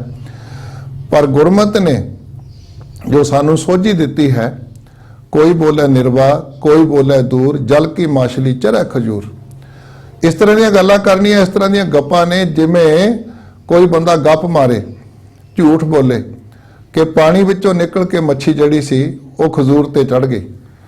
ਇੱਕ ਮੂਰਖ ਤੋਂ ਮੂਰਖ ਬੰਦੇ ਸਾਹਮਣੇ ਵੀ ਇਹ ਗੱਲ ਕਰੋ ਵੀ ਪਾਣੀ ਚੋਂ ਮੱਛੀ ਨਿਕਲ ਕੇ ਖਜੂਰ ਤੇ ਜਾ ਚੜੀ, ਉਹ ਕਹੇਗਾ ਵੀ ਤੁਹਾਡਾ ਦਿਮਾਗ ਠੀਕ ਹੈ। ਇਹ ਕਿੱਡੀ ਝੂਠ ਦੀ ਬਾਤ ਹੈ। ਸਤਿਗੁਰੂ ਕਹਿੰਦੇ ਰੱਬ ਦੇ ਬਾਰੇ ਇਸ ਤਰ੍ਹਾਂ ਦੀਆਂ ਅਟਕਲਾਂ ਲਾਣੀਆਂ ਕਿ ਨੇੜੇ ਕਿ ਦੂਰ ਹੈ, ਜਿਸ ਨੂੰ ਇਹ ਸੋਝੀ ਆ ਗਈ, ਜਿਹੜਾ ਉਹਦੀ ਬਿਸਮਾਦਤਾ ਦੇ ਵਿੱਚ ਲੀਨ ਹੋ ਗਿਆ ਨਾ, ਕਾਇ ਰੇ ਬਕਵਾਦ ਲਾਇਓ ਜਿਨ ਹਰ ਪਾਇਓ ਤਿਨੈ ਛਪਾਇਓ, ਪੰਡਿਤ ਹੋਏ ਕੈ ਬੇਦ ਬਖਾਨੈ, ਮੂਰਖ ਨਾਮ ਦਿਓ ਰਾਮੈ ਜਾਣੈ। ਜਿਨ੍ਹਾਂ ਨੂੰ ਅਨੁਭਵ ਹੋਇਆ ਉਹਨਾਂ ਨੇ ਆਪਣੀ ਜ਼ਿੰਦਗੀ ਦਾ ਜੋ ਬਿਆਨ ਕੀਤਾ, ਆਪਣੀ ਜ਼ਿੰਦਗੀ ਦਾ ਜੋ ਅਨੁਭਵ ਪ੍ਰਗਟ ਕੀਤਾ, ਉਹ ਇਸ ਤਰ੍ਹਾਂ ਦਾ ਅਨੁਭਵ ਪ੍ਰਗਟ ਕੀਤਾ, ਕਹਿ ਰਵਿਦਾਸ ਹਾਥ ਪੈ ਨੇਰੇ ਸਹਿਜੇ ਹੋਏ ਸੋ ਹੋਈ, ਸਰਵੇ ਏਕ ਅਨੇਕੈ ਸੁਆਮੀ ਸਭ ਕਟ ਭੁਗਵੈ ਸੋਈ, ਕਹਿ ਰਵਿਦਾਸ ਹਾਥ ਪੈ ਨੇਰੇ ਸਹਿਜੇ ਹੋਏ ਸੋ ਹੋਈ। ਗੁਰ ਮੇਰਾ ਸੰਗ ਸਦਾ ਹੈ ਨਾਲੇ, ਸਿਮਰ ਸਿਮਰ ਤੇ ਸਦਾ ਸੰਭਾਲੇ। ਉਹਨਾਂ ਨੂੰ ਰੱਬ ਹਰ ਵੇਲੇ ਹਾਜ਼ਰ ਨਾਜ਼ਰ ਨਜ਼ਰ ਆਉਂਦਾ ਹੈ, ਉਹ ਰੱਬ ਤੋਂ ਦੂਰ ਹੁੰਦੇ ਹੀ ਨਹੀਂ, ਬਲਕਿ ਉਹ ਤਾਂ ਆਪਣੀ ਜ਼ਿੰਦਗੀ ਦੇ ਅੰਦਰ ਐਸਾ ਸਿਧਾਂਤ ਪੈਦਾ ਕਰ ਲੈਂਦੇ ਨੇ, ਆਖਾਂ ਜੀਵਾਂ ਬਿਸਰੈ ਮਰ ਜਾਉ, ਆਖਣੇ ਔਖਾ ਸਾਚਾ ਨਾ। ਪਰ ਬਹੁਤ ਸਾਰੇ ਜੀਵ इस तरह के ख्याल प्रगट करते हैं। कोई नेड़े होने की गल करता रब के बारे, कोई दूर होने की गल करता। सतगुरु कहते भी बड़ी आश्चर्य कहानी है। विस्माद देखे हाजरा हजूर, ये भी बड़ी विस्मादता भरी गल है कि कोई मनुख अपनी जिंदगी च आख का दावा करता कि रब तो हाजिर नाजर है, और सानू कई बारी हाजिर नाजर होंदियां भी ਜਦੋਂ तक ਉਹਦਾ अनुभव ना होवे उदों तक साडी जिहड़ी तसल्ली नहीं हो सकती। धन गुरु अंगद पातशाह जी जिन्हां ने 7 साल गुरु नानक साहब जी के पावन चरणों में आ करके अपनी पहली मत नूं त्यागया और अपनी जिंदगी के अंदर ये परपक्क कर लिया, जे सो चंदा उगवे सूरज चढ़े हजार, इते चानण होंदियां गुर बिन घोर अंधार। कि भावें हज़ारां सूरज चढ़ जाण, सैकड़े चंद्रमा प्रकाश हो जाण, लेकिन मेरी जिंदगी के अंदर गुरमत तो बिना, गुरु के मत तो बिना, गुरु के ज्ञान तो बिना आत्मक रोशनी प्राप्त नहीं हो सकती। तो सतगुरु गुरु अंगद साहब जी ने जो सेवा की, उस सेवा के अवजाने विच धन गुरु नानक पातशाह जी ने जोत ओहा जुगत साए शैकाया फेर पलटी है, अपना रूप बना दिता और ये हुक्म कर दिता संगतां नूं, बाबा मड़ी ना गोर गुर अंगद के ही है मैं, पुन सत संगत बस बो मैं करूं। जदों गुरु अंगद पातशाह जी ने गुरता गद्दी की जिम्मेवारी संभाली, आप जी ने 63 श्लोक उचारण किए। उन्होंने श्लोकों के अंदर एक श्लोक दर्ज किया, सतगुरु पातशाह जी ने बख्शिश की। कह लगे मेरे मालक जीओ, दिस है सुनी है जानी है साओ ना पाया जाए। कि रब के बारे आपां सुनते भी बहुत कुछ हाँ, सियाणे कहते जो कुछ असीं वेखदे हां उसदी रचना करके, उस मालक की रचना होने करके ये उहदा ही रूप है, सारा कुछ रब ही दिखाई दिंदा है। दिस है सुनी है जानी है, जो कुछ असीं जानते हाँ वह भी रब के बारे ही जानने का यतन करते हाँ, जां जान के बैठे हाँ साओ ना पाया जाए। पर सतगुरु जी वो दिसा सुनिया जानिया दे तो बाद भी सानू जो आत्मक रस प्राप्त होना चाहिए वो नहीं प्राप्त हो रहा, साओ ना पाया जाए। इसका कारण की है? फिर सतगुरु जी ने आप ही कृपा की, बख्शिश की, अपने जीवन का अनुभव लुकाई नाल मनुखता नाल साझा किया। मनुखता नाल साझा किया, लुकाई नाल साझा किया। ते सतगुरु पातशाह जी ने पावन बचन किए उस श्लोक के अंदर, कहते रोहला टुंडा अंधला कै गल लगे ताए। जिस मनुख दियां लत्तां ना होण, वो मनुख अपनी जिंदगी च दौड़ के अपने पिता नूं गलबकड़ी पानी चाहे, मां की गोदी च बैठना चाहे, किवें तुर सकदा हो, किवें दौड़ सकदा है?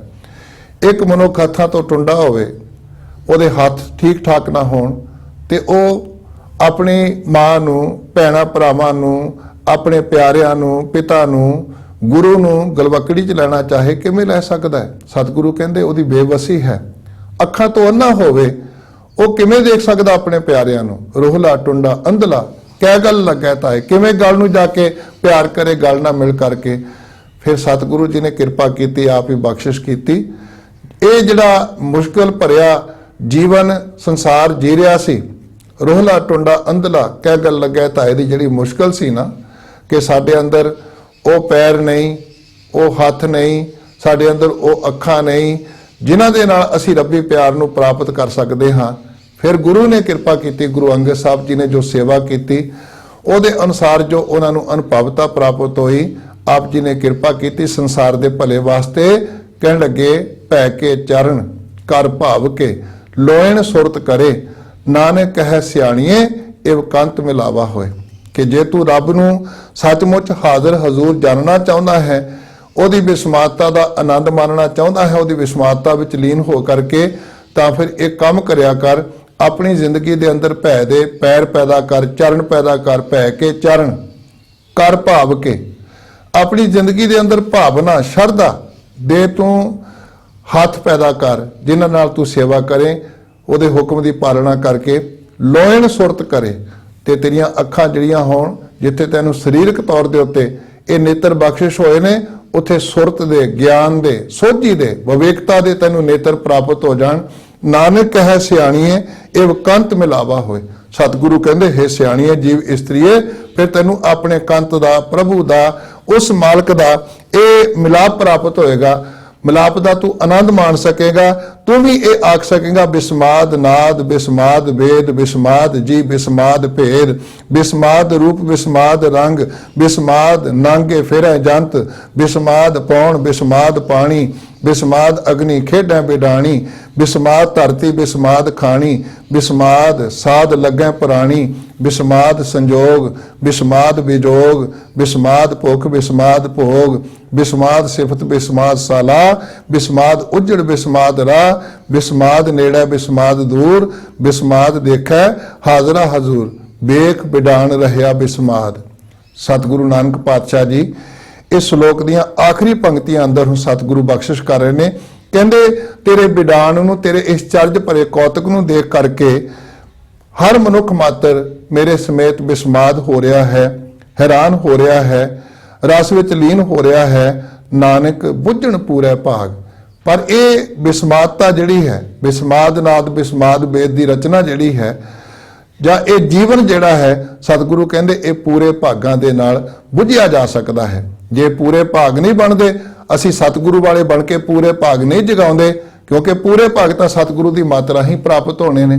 ਪੂਰਬ ਕਰਮ ਅੰਕੁਰ ਜਾਂ ਪ੍ਰਗਟਿਓ, ਭੇਟਿਓ ਪੁਰਖ ਰਸਕ ਬੈਰਾਗੀ, ਮਿਟਿਓ ਅੰਧੇਰ ਮਿਲਤ ਹਰ ਨਾਨਕ, ਜਨਮ ਜਨਮ ਕੀ ਸੋਈ ਜਾਗੀ। ਜੇਕਰ ਅਸੀਂ ਉਹ ਨਹੀਂ ਜਗਾਉਂਦੇ ਆਪਣੀ ਸੁਰਤ ਨੂੰ, ਤੇ ਸਤਿਗੁਰੂ ਕਹਿੰਦੇ ਫਿਰ ਉਸ ਵੇਲੇ ਮਨ ਅੰਧੇ ਜਨਮ ਗਵਾਇਆ। ਇਹ ਮਨੁੱਖ ਆਪਣੇ ਜੀਵਨ ਨੂੰ, ਮਨੁੱਖਾ ਜ਼ਿੰਦਗੀ ਜਿਹੜੀ ਪ੍ਰਾਪਤ ਹੋਈ ਹੈ, ਇਹਨੂੰ ਅੰਨੇਪਣ ਦੇ ਵਿੱਚ ਆਪਣੀ ਜ਼ਿੰਦਗੀ ਨੂੰ ਬਰਬਾਦ ਕਰ ਰਿਹਾ ਹੈ। ਮਹਿਲਾ ਪਹਿਲਾ, ਕੁਦਰਤ ਦਿਸੈ ਕੁਦਰਤ ਸੁਣੀਐ, ਕੁਦਰਤ ਭਉ ਸੁਖ ਸਾਰ। ਕੁਦਰਤ ਅਰਬੀ ਭਾਸ਼ਾ ਦਾ ਲਫ਼ਜ਼ ਹੈ। ਇਹਦੇ ਵਿੱਚ ਸਤਿਗੁਰੂ ਪਾਤਸ਼ਾਹ ਜੀ ਨੇ ਬਖਸ਼ਿਸ਼ ਕੀਤੀ ਹੈ, ਦੋ ਅਰਥਾਂ ਵਿੱਚ ਗੁਰੂ ਗ੍ਰੰਥ ਸਾਹਿਬ ਜੀ ਦੇ ਅੰਦਰ ਸ਼ਾਮਿਲ ਕੀਤਾ ਹੈ। ਜਦੋਂ ਸਤਿਗੁਰੂ ਜਪਜੀ ਸਾਹਿਬ ਦੇ ਅੰਦਰ ਕੁਦਰਤ ਕਵਣ ਕਹਾ ਵਿਚਾਰ, ਵਾਰਿਆ ਨਾ ਜਾਵਾਂ ਏਕ ਵਾਰ, ਜੋ ਤੁਧ ਭਾਵੈ ਸਾਈ ਭਲੀਕਾਰ, ਤੂੰ ਸਦਾ ਸਲਾਮਤ ਨਿਰੰਕਾਰ। ਉੱਥੇ ਕੁਦਰਤ ਦਾ ਅਰਥ ਹੈ, ਇਹ ਮਾਲਕ ਜੀਓ, ਤੇਰੀ ਕੁਦਰਤ, ਤੇਰੀ ਤਾਕਤ, ਤੇਰਾ ਬਲ, ਤੇਰੀ ਜਿਹੜੀ ਸ਼ਕਤੀ ਹੈ, ਉਹਨੂੰ ਮੈਂ ਕਿਵੇਂ ਬਿਆਨ ਕਰ ਸਕਦਾ ਹਾਂ। ਔਰ ਭਾਈ ਗੁਰਦਾਸ ਸਾਹਿਬ ਜੀ ਨੇ ਵੀ ਇਸੇ ਵਿਚਾਰ ਨੂੰ ਅੰਕਿਤ ਕੀਤਾ ਹੈ। ਜਦੋਂ ਗੁਰੂ ਨਾਨਕ ਪਾਤਸ਼ਾਹ ਜੀ ਦੀ ਗੋਸ਼ਟੀ ਹੋ ਰਹੀ ਹੈ ਸਿੱਧਾਂ ਦੇ ਨਾਲ, ਜ਼ਾਹਰ ਪੀਰ ਜਗਤ ਗੁਰ ਬਾਬਾ ਦੀ ਗੱਲ ਕਰਦਿਆਂ ਹੋਇਆਂ ਭਾਈ ਗੁਰਦਾਸ ਸਾਹਿਬ ਕਹਿੰਦੇ, ਕੁਦਰਤ ਕਿਸ ਦੀ ਕਰੈ ਜਵਾਬਾ। ਕਿਹਦੀ ਤਾਕਤ ਹੈ ਕਿ ਗੁਰੂ ਨਾਨਕ ਪਾਤਸ਼ਾਹ ਦੇ ਸਾਹਮਣੇ ਕੋਈ ਜਵਾਬ ਦੇ ਸਕੇ, ਕੋਈ ਬੋਲ ਸਕੇ, ਉਹ ਤੇ ਕਿੰਤੂ ਪਰੰਤੂ ਕਰ ਸਕੇ। ਜਦੋਂ ਉਹ ਸੱਚ ਕੀ ਬਾਣੀ ਨਾਨਕੇ ਆਖਿਆ, ਸੱਚ ਸੁਣਾਈ ਸੀ, ਸੱਚ ਕੀ ਬੇਲਾ ਦੇ ਪ੍ਰਭਾਵ ਪਾਉਂਦੇ ਨੇ, ਉਸ ਵੇਲੇ ਕਿਸੇ ਦੀ ਤਾਕਤ ਨਹੀਂ, ਕੁਦਰਤ ਕਿਸ ਦੀ ਕਰੇ ਜਵਾਬਾ, ਕਿ ਉਹਨਾਂ ਦੇ ਸਾਹਮਣੇ ਕੋਈ ਚੂੰਚਾ ਕਰ ਸਕੇ, ਕੋਈ ਕਿੰਤੂ ਪਰੰਤੂ ਕਰ ਸਕੇ। ਪਰ ਇਸ ਸ਼ਲੋਕ ਦੇ ਅੰਦਰ ਕੁਦਰਤ ਲਫ਼ਜ਼ ਜੋ ਆਇਆ ਹੈ, ਕੁਦਰਤ ਕਾਦਰ ਤੋਂ ਦੂਸਰਾ ਰੂਪ ਹੈ। ਕਾਦਰ ਦਾ ਭਾਵ ਜੋ ਕੁਦਰਤ ਨੂੰ ਸਾਜਣ ਵਾਲਾ ਹੈ, ਕ੍ਰੀਏਟਰ ਜਿਹਨੂੰ ਕਹਿੰਦੇ ਨੇ। ਕੁਦਰਤ ਦਾ ਭਾਵ ਹੈ ਜੋ ਉਸ ਕਾਦਰ ਨੇ ਕ੍ਰੀਏਟ ਕੀਤਾ ਹੈ, ਜੋ ਕ੍ਰੀਏਸ਼ਨ ਹੈ, ਜੋ ਰਚਨਾ ਹੈ ਸਾਡੇ ਸਾਹਮਣੇ। ਇੱਥੇ ਕੁਦਰਤ ਤੋਂ ਭਾਵ ਜੋ ਪ੍ਰਮਾਤਮਾ ਨੇ ਬਿਸਮਾਦ ਰੂਪ ਰਚਨਾ ਕੀਤੀ ਹੈ, ਨਾਦਾਂ ਦੀ, ਵੇਦਾਂ ਦੀ, ਜੀਆਂ ਦੀ, ਅਨੇਕਾਂ ਭੇਦਾਂ ਦੀ, ਰੂਪ ਰੰਗਾਂ ਦੀ, ਨੰਗੇ ਫਿਰਦੇ ਜਨਤਾਂ ਦੀ, ਔਰ ਖਾਣੀ ਪਾਣੀ ਦੀ, ਇਹ ਸਾਰੀ ਜੋ ਕੁਝ ਰਚਨਾ ਕੀਤੀ ਸਤਿਗੁਰੂ ਕਹਿੰਦੇ ਇਹ ਉਹਦੀ ਕੁਦਰਤ ਹੈ। ਤੇ ਜਦੋਂ ਅਸੀਂ ਕੁਦਰਤ ਲਫ਼ਜ਼ ਪੜ੍ਹਦੇ ਹਾਂ, ਇਹਦੀ ਜਿਹੜੀ ਸਿਆਰੀ ਹੈ, ਇਹ ਕੈਟੇਗਰੀ ਐਸੀ ਹੈ ਜਿਹੜੀ ਆਪਣੀ ਸਿਆਰੀ ਮੂਲਕ ਤੌਰ ਤੇ ਨਾਲ ਲੈ ਕੇ ਆਉਂਦੇ ਨੇ ਦੂਜੀ ਭਾਸ਼ਾ ਦੇ ਵਿੱਚੋਂ, ਤੇ ਇਹ ਲਫ਼ਜ਼ ਉਸ ਕੈਟੇਗਰੀ ਵਿੱਚੋਂ, ਉਸ ਕਿਸਮ ਵਿੱਚੋਂ ਹੈ। ਕੁਦਰਤ ਦਿਸੈ ਕੁਦਰਤ ਸੁਣੀਐ। ਇਹ ਵਾਹਿਗੁਰੂ ਜੀਓ, ਜੋ ਕੁਝ ਵੀ ਅਸੀਂ ਵੇਖਦੇ ਹਾਂ, ਤੇਰੀ ਸ਼ਕਤੀ ਸਾਨੂੰ ਨਜ਼ਰ ਆਉਂਦੀ ਹੈ। ਕੁਦਰਤ ਦੇ ਵਿੱਚੋਂ ਸਾਨੂੰ ਤੇਰੀ ਸ਼ਕਤੀ ਹੀ ਪ੍ਰਤੀਤ ਹੁੰਦੀ, ਤੇਰੀ ਰਚਨਾ ਦੇ ਵਿੱਚੋਂ, ਔਰ ਸ਼ਕਤੀ ਬਾਰੇ ਹੀ ਸਾਨੂੰ ਸੁਣਨ ਨੂੰ ਪ੍ਰਾਪਤ ਹੁੰਦਾ ਹੈ। ਕੁਦਰਤ ਭਉ ਸੁਖ ਸਾਰ। ਅਤੇ ਜਦੋਂ ਅਸੀਂ ਵੇਖਦੇ ਹਾਂ ਤੇਰੀ ਇਸ ਬਿਸਮਾਦਤ ਰਚਨਾ ਨੂੰ, ਕਿ ਤੂੰ ਅਨੇਕਾਂ ਤਰ੍ਹਾਂ ਦਾ ਜੀਵਾਂ ਉੱਤੇ ਡਰ ਪੈਦਾ ਕੀਤਾ ਹੈ। ਆਪਾਂ ਅੱਗੇ ਜਾ ਕੇ ਪੜਾਂਗੇ, ਸਗਲਿਆਂ ਭਉ ਲਿਖਿਆ ਸਿਰਲੇਖ, ਨਾਨਕ ਨਿਰਭਉ ਨਿਰੰਕਾਰ ਸੱਚ ਏਕ, ਕਿ ਜਿੰਨੇ ਜੀਵ ਪੈਦਾ ਕੀਤੇ ਨੇ ਉਹਨਾਂ ਦੇ ਸਿਰ ਦੇ ਉੱਤੇ ਆਪਣਾ ਡਰ, ਆਪਣਾ ਭਉ ਰੱਖਿਆ ਹੈ। ਇਹ ਭਉ ਜਿਹੜਾ ਹੈ ਗੁਰਮਤਿ ਵਿੱਚ ਨਿਰਮਲ ਭਉ, ਨਿਰਮਲ ਭਉ ਤੋਂ ਭਾਵ ਉਹਦਾ ਅਦਬ, ਉਹਦਾ ਸਤਿਕਾਰ। ਰੱਬ ਦਾ ਸਤਿਕਾਰ ਕੀ ਹੈ? ਰੱਬ ਦੇ ਹੁਕਮ ਵਿੱਚ ਰਹਿਣਾ, ਹੁਕਮ ਰਜਾਈ ਚੱਲਣਾ, ਨਾਨਕ ਲਿਖਿਆ ਨਾਲ। ਔਰ ਰੱਬ ਦੀ ਪੂਜਾ ਵੀ ਸਤਿਗੁਰੂ ਕਹਿੰਦੇ ਆ ਕੋਈ ਟੱਲੀਆਂ ਖੜਕਾ ਲੈਣੀਆਂ, ਧੂਪ ਦੀਪ ਕਰ ਲੈਣੀ, ਇਹ ਪੂਜਾ ਨਹੀਂ। पूजा अर्चा आहे ना तोरी, कह रविदास कवन गत मोरी। फिर मन तन अर्पों पूज चढ़ावों, गुर प्रसाद निरंजन पावों। कह लगे मेरी पूजा का भाव कि मैं मन ते तन जदों अर्पण कर दिंदा हां, जदों मैं डेडीकेट हो जांदा हां उस वाहिगुरु अकाल पुरख अगे, रब दे अगे, ये मेरे अंदर उस परमात्मा का असल अदब है, उहदा सत्कार है, उहदे प्राप्त करन दी मेरी बात है। ते इस करके जिंदगी दे अंदर सतगुरु पातशाह जी ने पूजा कीचै नाम ते आई है, बिन नावै पूज ना होए। कि भाई निरा विखावा करना, कर्म कांड करने, उहदी पूजा नहीं। पूजा का भाव की है? पूजा कीचै नाम ते आई है, नाम नूं सिमरना, नाम नूं चेते रखना, नाम नूं हाਜ਼ਰ नाਜ਼ਰ समझना, बिन नावै पूज ना होए। ते जदों हुण नाम की गल करिए, सतगुरु ने पूछे भी सच्चे पातशाह नाम किहनूं कहंदे है, ते आप जी ने बख्शिश की, एको नाम हुक्म है, नानक सतगुर दिया बुझाए जियो। इहदा भाव नाम तो भाव कि जिहड़ा मनुख गुरु दे हुक्म नूं हर पल चेते रखदा है, वो फिर ठाकुर का सेवक सदा पुजारी बन के जिंदगी जिउंदा। दुकान ते बैठा होया भी, घर विच बैठा होया भी, दफ्तर विच बैठा होया भी, तुरदा फिरदा भी, अपना बिजनेस करदा भी, किरतकार करदियां होया भी, ਉਹਦੇ अदब विच जिंदगी बतीत करता है, उन्होंने हाਜ਼ਰ नाਜ਼ਰ समझदा है। ये मेरे वास्ते श्रेष्ठ सुख है। सार का भाव श्रेष्ठ, हे परमात्मा मेरे वास्ते श्रेष्ठ सुख है। बहुत सारे लफ्ज जड़े ने गुरु ग्रंथ साहब के अंदर आणगे, जिन्हां दा रूप एक है लिखण रूप दे विच, लिखत दे विच उहदा उच्चारण भी एक है, लेकिन सानू कंसैप्ट जां प्रसंग दसदा इहदा अर्थ इत्थे की होएगा। जिमें नीका लफ्ज आप पढ़ते हैं, नीका का अर्थ चंगा भी है, जग ना जग नीका, पनिया शादन नीका, इहदा अर्थ होएगा चंगा। मुख द्वारा अत नीका, उहदा अर्थ होएगा निक्का जिहा। सानू हुण पंक्तियां दसणगियां, प्रसंग दसेगा कि इत्थे की करना अर्थ इहदा, लेकिन दोनों थावां दे उत्ते नन्ने नूं बिहारी, कक्के नूं करना ही होएगा, ते उच्चारण भी दोहां दा नीका करांगे। इवें ही सार लफ्ज जिहड़ा है, नानक कथना करड़ा सार, मैन के दंत क्यों खाइए सार। उत्थे सार का भाव है लोहा चब्बण के बराबर।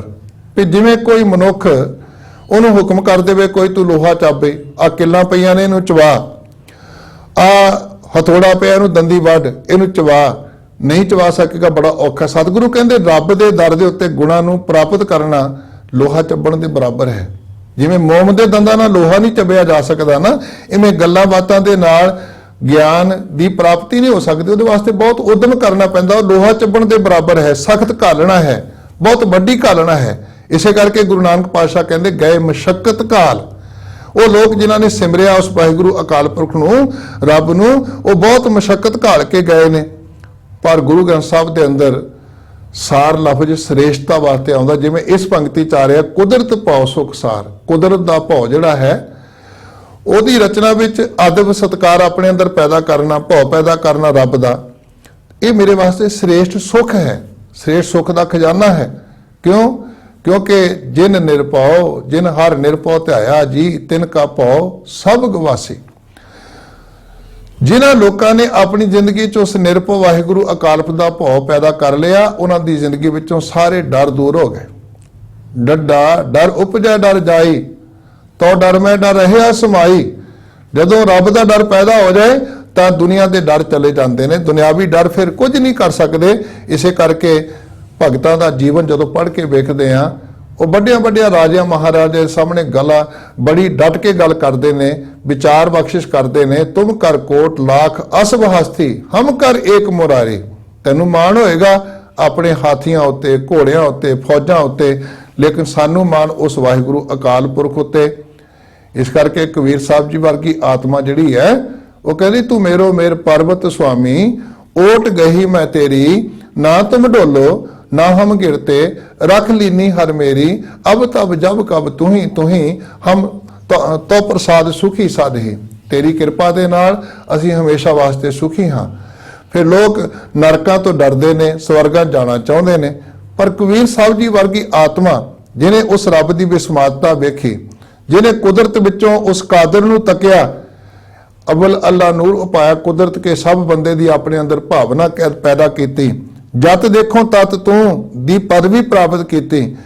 वो कहते कबन नरक या सुर्ग विचारा संतन दो राधे हम काहू की कान ना कट दे अपने गुर प्रसादे अब तो जाए चढ़े सिंहासन मिले हैं सारंग पानी राम कबीरा एक भय है को न सकै पछानी।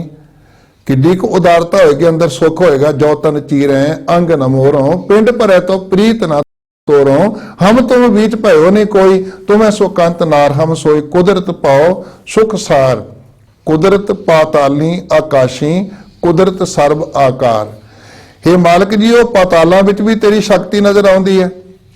पातालों दे विच तू जीव जंतु भी पैदा कीते ने उन्हां दी खुराक दा मुहैया कौन करदा है उन्हां नूं कौन सप्लायर उत्थे काम कर रहा है। पानी विच जीव जंतु पैदा कीते आकाशां 'च पैदा कीते ये आकाशां दा टिकना और पातालों दा टिकना ये तेरी एक शक्ति साडे सामने दिखाई दे रही है। और सर्व आकार जिन्ना स्ट्रक्चर सानू नजर आ रहा है दृश्यमान दिखाई दे रहा है उस रचना का आकार जो संसारी आकार है मनुखी आकार है जीवां का आकार है। सतगुरु कहंदे ये मेरे वास्ते तेरी शक्ति का प्रगटावा है। कुदरत वेद पुराण कतेबां चार वेद ऋग जुजर अथर्वण शाम वेद उच्चारण करने एडे एडे बड़े ग्रंथ उच्चारण करने और इन्हों जवानी चेते कर लेना। चार वेद मुखागर विचरे दे लोग भी ने संसार के अंदर जिहड़े मूँह जवानी कंठ करके याद करके उन्होंने बोलते ने उच्चारण करते ने। पुराण जो पुरातनता दियां लिखियां हुई जिवें 18 पुराण ने कतेबां जो शामी मत के ग्रंथ ने जिवें कुरान अंजील तौरेत ते जंबूर। सतगुरु कहंदे ये मेरे वास्ते तेरी शक्ति का प्रगटावा ने जिन्होंने लिखे ने तू उन्हां अंदर बैठ करके आप ही यह कार्य करवाना है क्योंकि लिखना उच्चारण करना पढ़ना कोई सौखा काम थोड़ी है। इस करके तेरी कुदरत शक्ति का प्रगटावा है। कुदरत सर्व विचार मीन सारा विचार जो मनुखता के अंदर काम कर रहा है ये तेरी शक्ति है। कुदरत खाना पीना पहनन कुदरत सर्व प्यार खाना पीना ते पहनना ये भी तेरी शक्ति का प्रगटावा है। जे कोई बंदा तंदुरुस्त नहीं वो किमें खाएगा वो किमें पहनेगा किमें वो बंदा पी सकता है कुछ। इस करके तेरी शक्ति सता करके ही मनुख खा सकता है पानी पी सकता है और कपड़े पहन सकता है। कुदरत सर्व प्यार ये सारा प्यार जो संसार नूं कीता जाता है मनुखता के अंदर प्यार की भावना जीव जंतुओं के अंदर प्यार की भावना। देखो ना जानवर भी किवें अपने बच्चों को प्यार करते हैं और बच्चे उन्होंने किवें प्यार करते हैं किवें एक जानवर का बच्चा वो पिछे होकर तुरदा अपनी माँ के अपने उस बग के पिछे किवें जाता है वो अंदर भी मोह की भावना प्यार की भावना पैदा की है ना। तो मनुखता के अंदर भी प्यार की भावना पैदा की है। फिर जिहड़ा रब नूं प्यार करने वाला मनुख है वो किवें सारे संसार नूं प्यारा लगन लग पैंदा है। जो हर का प्यारा सो सबना का प्यारा। मेरे मालिक जी ये भी तेरी शक्ति का ही प्रगटावा है। कुदरत जाति जिनसी रंगी कुदरत जी जहान ये संसार के अंदर अनेकों जातां दे किस्मां दे जिनसां दे अनेकों रंगां दे जीव पैदा करने मेरे मालिक जहान दे विच अनेकों तरह का जहान पैदा करना संसार पैदा करना ये तेरी शक्ति का ही प्रगटावा है। कुदरत नेकियां कुदरत बदियां कुदरत मान अभिमान। किते नेकी करने वाले लोग बैठे ने नेकियां चंगे काम करने वाले पुण्य काम करने वाले जिहदे नाल दूजियां दा भला हो सके। तेरी रचना विच ही असंख मूर्ख अंध घोर असंख चोर हराम खोर असंख अमर कर जाहे जोर असंख गलबड़ हत्या कमाहे असंख पापी पाप कर जाहे असंख कूड़ियार कूड़े फेराहे असंख मलेश मलपा खाहे असंख निंदक सिर करे भार। ये जिहड़ी रचना है तेरी बदियां करने वाले लोगों की सच्चे पातशाह भी तेरी शक्ति का ही प्रगटावा। तेरे बाग दे फुल ने तेरे बगीचे के फुल ने ये भी। और किसी नूं मान इज्जत देनी किसी नूं हंकारी बना देना किसी दे अंदर हंकार पैदा कर देना ये सारी शक्ति तेरे अंदर है। ये तू ही तत्त अंदर पैदा कीते ने मनुखता दे अंदर। कुदरत पौण पानी बैसंतर हवा का पैदा होना पानी का पैदा होना बैसंतर मीन अग का पैदा होना। हे सच्चे पातशाह तू मनुखता के भले वास्ते संसार के भले वास्ते हवा पैदा की पानी पैदा किया बैसंतर पैदा की अग ये भी तेरी रचना दे विच तेरी शक्ति का प्रगटावा है। कुदरत धरती खाक ਖਾਕ ਦਾ ਅਰਥ ਹੈ ਮਿੱਟੀ। ਖਾਕ ਤੋਂ ਖਾਕੀ ਭਾਵ ਜੋ ਮਿੱਟੀ ਖੋਰਾ ਰੰਗ ਹੋਵੇ, ਜੋ ਛੇਤੀ ਮੈਲਾ ਨਾ ਹੋਵੇ। हे ਪ੍ਰਮਾਤਮਾ, ਤੂੰ ਮਿੱਟੀ ਦੀ ਧਰਤੀ, ਆ ਖਾਕ ਰੂਪ ਧਰਤੀ ਜਿਹੜੀ ਪੈਦਾ ਕੀਤੀ ਹੈ, ਇਹ ਤੇਰੀ ਸ਼ਕਤੀ ਦਾ ਪ੍ਰਗਟਾਵਾ ਹੈ। ਜੇ ਆਪਾਂ ਵੈਸੇ ਮਨੁੱਖ ਕਿਤੇ ਪਾਣੀ ਦੇ ਉੱਤੇ ਘਰ ਉਸਾਰਨ ਦਾ ਯਤਨ ਕਰੇ, ਕਿਵੇਂ ਉਸਾਰ ਸਕੇਗਾ? ਉਹ ਮਿੱਟੀ ਦਾ ਨਹੀਂ ਉਸਾਰ ਸਕਦਾ। ਪਰ ਉਸ ਮਾਲਕ ਨੇ ਕਿਵੇਂ ਇਸ ਮਿੱਟੀ ਦੇ ਵਿੱਚੋਂ ਇਹਨੂੰ ਉਪਜਾਊ ਬਣਾ ਕੇ ਬਨਸਪਤੀ ਪੈਦਾ ਕੀਤੀ, ਖੇਤੀਬਾੜੀ ਪੈਦਾ ਕੀਤੀ, ਫੁੱਲ ਬੂਟੇ ਪੈਦਾ ਕੀਤੇ। ਉਹਨੇ ਇਹ ਕਿਰਪਾ ਕਰਕੇ ਇਹਦੇ ਤੇ ਪਹਾੜ ਪੈਦਾ ਕੀਤੇ, ਇਹਦੇ ਵਿੱਚੋਂ ਪੱਥਰ ਪੈਦਾ ਕੀਤੇ। ਕਿਵੇਂ ਇਹਦੇ ਵਿੱਚ ਘਾਹ ਦਾ ਤਿਣਕਾ ਵੀ ਪੈਦਾ ਕੀਤਾ ਤੇ ਬੋਹੜ ਦਾ ਦਰਖਤ ਵੀ ਪੈਦਾ ਕੀਤਾ। ਕਿਵੇਂ ਉਸ ਮਾਲਕ ਨੇ ਇਸ ਰਚਨਾ ਦੇ ਵਿੱਚ ਰੇਤ ਦਾ ਕਿਣਕਾ ਵੀ ਪੈਦਾ ਕੀਤਾ, ਹਿਮਾਲਿਆ ਪਰਬਤ ਵੀ ਪੈਦਾ ਕੀਤਾ। ਇਹ ਮੇਰੇ ਮਾਲਕ ਜੀ, ਉਹ ਤੇਰੀ ਸ਼ਕਤੀ ਦਾ ਪ੍ਰਗਟਾਵਾ ਹੈ। ਤੇ ਸਤਿਗੁਰੂ ਫਿਰ ਕਹਿੰਦੇ, ਸਭ ਤੇਰੀ ਕੁਦਰਤ ਤੂੰ ਕਾਦਰ ਕਰਤਾ, ਪਾਕੀ ਨਾਈ ਪਾਕ। हे ਮੇਰੇ ਮਾਲਕ ਜੀਓ, ਇਹ ਸਾਰੀ ਸ਼ਕਤੀ ਤੇਰੀ ਸ਼ਕਤੀ ਹੈ। ਇਸ ਤਰ੍ਹਾਂ ਦੀ ਸ਼ਕਤੀ ਰੱਖਣ ਵਾਲਾ, ਕਾਦਰ ਮੀਨ ਕੁਦਰਤ ਨੂੰ ਪੈਦਾ ਕਰਨ ਵਾਲਾ, ਕਰਤਾ ਜੋ ਕੰਮ ਕਰਨ ਵਾਲਾ ਹੋਵੇ, ਜਿਹਨੇ ਸਾਰਾ ਕੁਝ ਕ੍ਰੀਏਟ ਕੀਤਾ ਹੋਵੇ, ਜੋ ਕਰਤਾ ਪੁਰਖ ਫਿਰ ਕਰਕੇ ਉਹਦੇ ਵਿੱਚ ਸਮਾਇਆ ਹੋਵੇ। ਇਹ ਸ਼ਕਤੀ ਕਿਸੇ ਹੋਰ ਮਨੁੱਖ ਦੇ ਕੋਲ ਨਹੀਂ। ਆਮ ਮਨੁੱਖ ਥੋੜਾ ਜਿਹਾ ਕਾਰਜ ਕਰ ਸਕਦਾ ਹੈ, ਲੇਕਿਨ ਜਲ ਤੇ ਥਲ ਕਰ, ਥਲ ਤੇ ਕੂਆ, ਕੂਪ ਤੇ ਮੇਰ ਕਰਾਵੇ, ਧਰਤੀ ਤੇ ਆਕਾਸ਼ ਚੜਾਵੇ, ਚੜੇ ਆਕਾਸ਼ ਗਿਰਾਵੇ। ਰਾਜਾ ਸ਼ਰਮਿਤ ਨਹੀਂ ਜਾਨੀ ਤੇਰੀ, ਤੇਰੇ ਸੰਤਨ ਕੀ ਹੋਂਚੇਰੀ। ਹਸਤੋ ਜਾਏ ਸੋ ਰੋਵਤ ਆਵੇ, ਰੋਵਤ ਜਾਏ ਸੋ ਹਸੈ, ਬਸਤੋ ਹੋਏ ਹੋਏ ਸੋ ਉਜਰ, ਉਜਰ ਹੋਏ ਸੋ ਵਸੈ। ਨਾਰੀ ਤੇ ਜੋ ਪੁਰਖ ਕਰਾਵੇ, ਪੁਰਖਨ ਤੇ ਜੋ ਨਾਰੀ। ਮਾਤਾ ਦੇ ਗਰਭ ਤੋਂ ਬਾਲਕ ਪੈਦਾ ਕਰਨਾ, ਪਿਤਾ ਦੇ ਬਿੰਦ ਤੋਂ ਬਾਲਕੀ ਪੈਦਾ ਕਰਨੀ, ਬੱਚੀ ਪੈਦਾ ਕਰਨੀ, ਇਹ ਤੇਰੀ ਰਚਨਾ ਵਿੱਚ ਤੇਰੀ ਸ਼ਕਤੀ ਦਾ ਹੀ ਇਜ਼ਹਾਰ ਹੈ। ਨਾਰੀ ਤੋਂ ਪੁਰਖ ਪੈਦਾ ਕਰਨਾ, ਪੁਰਖ ਤੋਂ ਨਾਰ ਪੈਦਾ ਕਰਨੀ, ਇਹ ਤੇਰੀ ਸ਼ਕਤੀ ਤੋਂ ਬਿਨਾਂ ਕੋਈ ਨਹੀਂ ਕਰ ਸਕਦਾ। ਇਸ ਕਰਕੇ ਪਾਕੀ ਨਾਈ ਪਾਕ। ਪਾਕੀ ਦਾ ਅਰਥ ਹੈ ਪਵਿੱਤਰ, ਨਾਈ ਦਾ ਅਰਥ ਹੈ ਵਡਿਆਈ, ਪਾਕ ਦਾ ਅਰਥ ਪਵਿੱਤਰ। ਭਾਵ ਜਿੱਥੇ ਤੂੰ ਆਪ ਪਾਕ ਹੈ, ਆਪ ਪਵਿੱਤਰ ਹੈ, ਉੱਥੇ ਤੇਰੀ ਵਡਿਆਈ ਵੀ ਬੜੀ ਪਵਿੱਤਰਤਾ ਭਰੀ ਹੈ। ਨਾਨਕ ਹੁਕਮੈ ਅੰਦਰ ਵੇਖੈ, ਵਰਤੈ ਤਾਕੋ ਤਾਕ।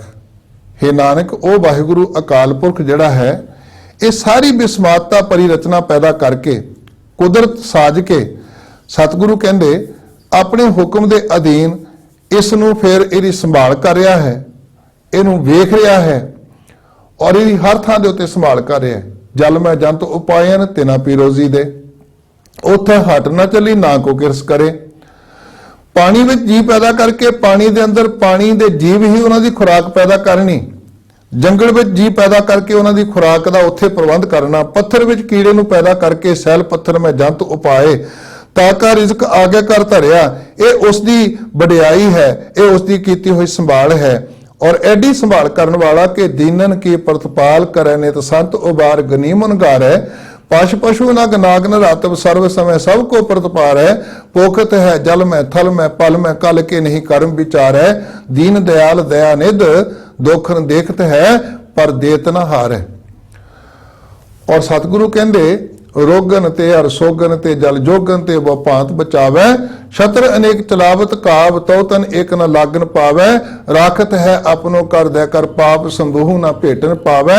और की बात कहाँ कह तो सो पेट ही के पट बीच बचावे। ਇਹੋ ਜੀ ਸੰਭਾਲ ਕਰਨ ਵਾਲਾ ਆਪਣੇ ਹੁਕਮ ਵਿੱਚ ਇਹ ਕੰਮ ਮਨੁੱਖ ਨਹੀਂ ਕਰ ਸਕਦਾ, ਕੋਈ ਹੋਰ ਜੀਵ ਨਹੀਂ ਨਿਭਾ ਸਕਦਾ। ਫਿਰ ਇਹ ਸਾਰਾ ਕੁਝ ਕਰਕੇ ਵਰਤੈ ਤਾਕੋ ਤਾਕ। ਤਾਕੋ ਤਾਕ ਦਾ ਭਾਵ ਨਕੋ ਨਕ, ਫੁੱਲ ਫਿਰ ਜਿਹਨੂੰ ਆਪਾਂ ਕਹਿ ਸਕਦੇ ਹਾਂ, ਉਹ ਵਰਤ ਰਿਹਾ ਹੈ, ਹਰ ਥਾਂ ਦੇ ਉੱਤੇ ਭਰਪੂਰ ਹੋ ਕੇ ਪਸਰਿਆ ਹੋਇਆ ਹੈ। ਇਸੇ ਕਰਕੇ ਉਹਦੀ ਵਿਸਮਾਤਤਾ ਜਿੱਥੇ ਵੇਖਦੇ ਨੇ ਸਤਿਗੁਰੂ ਪਾਤਸ਼ਾਹ ਭਗਤ ਸਾਹਿਬਾਨ ਤੇ ਇੱਕੋ ਗੱਲ ਕਹਿੰਦੇ ਨੇ, ਜਾਂ ਜਾਂ ਪੇਖੋਂ ਤਾਂ ਹਜ਼ੂਰ ਦੂਰ ਕਤੋਂ ਨਾ ਜਾਈ। ਰਬ ਰਹਿਆ ਸਰਬੱਤਰ ਮੈਂ ਮਨ ਸਦਾ ਤੇ ਆਈ। ਪਹੁੰਪ ਮਦ ਜਿਉ ਬਾਸ ਬਸਤ ਹੈ ਮੁਕਰ ਮਾਹੇ ਜੈਸੇ ਸ਼ਾਈ। ਤੈਸੇ ਹੀ ਹਰ ਬਸੈ ਨਿਰੰਤਰ ਘਟ ਹੀ ਖੋਜੋ ਭਾਈ।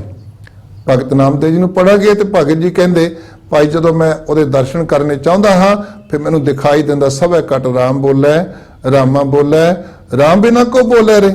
ਇਸ ਕਰਕੇ ਘਟ ਘਟ ਮੈਂ ਹਰ ਜੂ ਬਸੈ ਸੰਤਨ ਕਹਿਓ ਪੁਕਾਰ।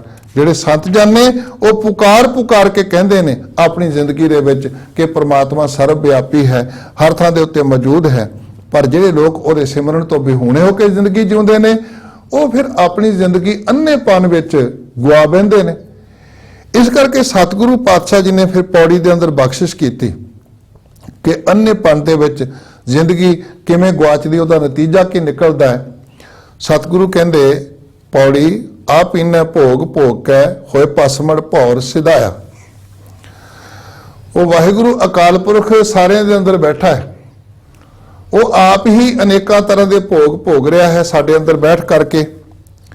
और जिन्ना चिर बैठा है साडा शरीर तुरदा फिरदा है, बोलदा चलदा है, वेखदा है, हसदा खेडदा है।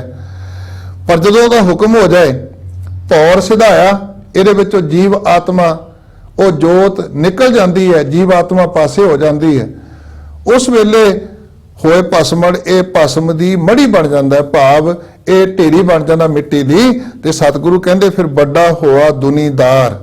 दुनीदार दा भाव दुनियादार, दुनियादारी विच रहण वाला मनुख जिहड़ा केवल दुनिया तक ही सीमित रहिंदा, पदार्थवादी होकर जिंदगी जिउंदा, रब नूं भुल के गल संगल घत चलाया।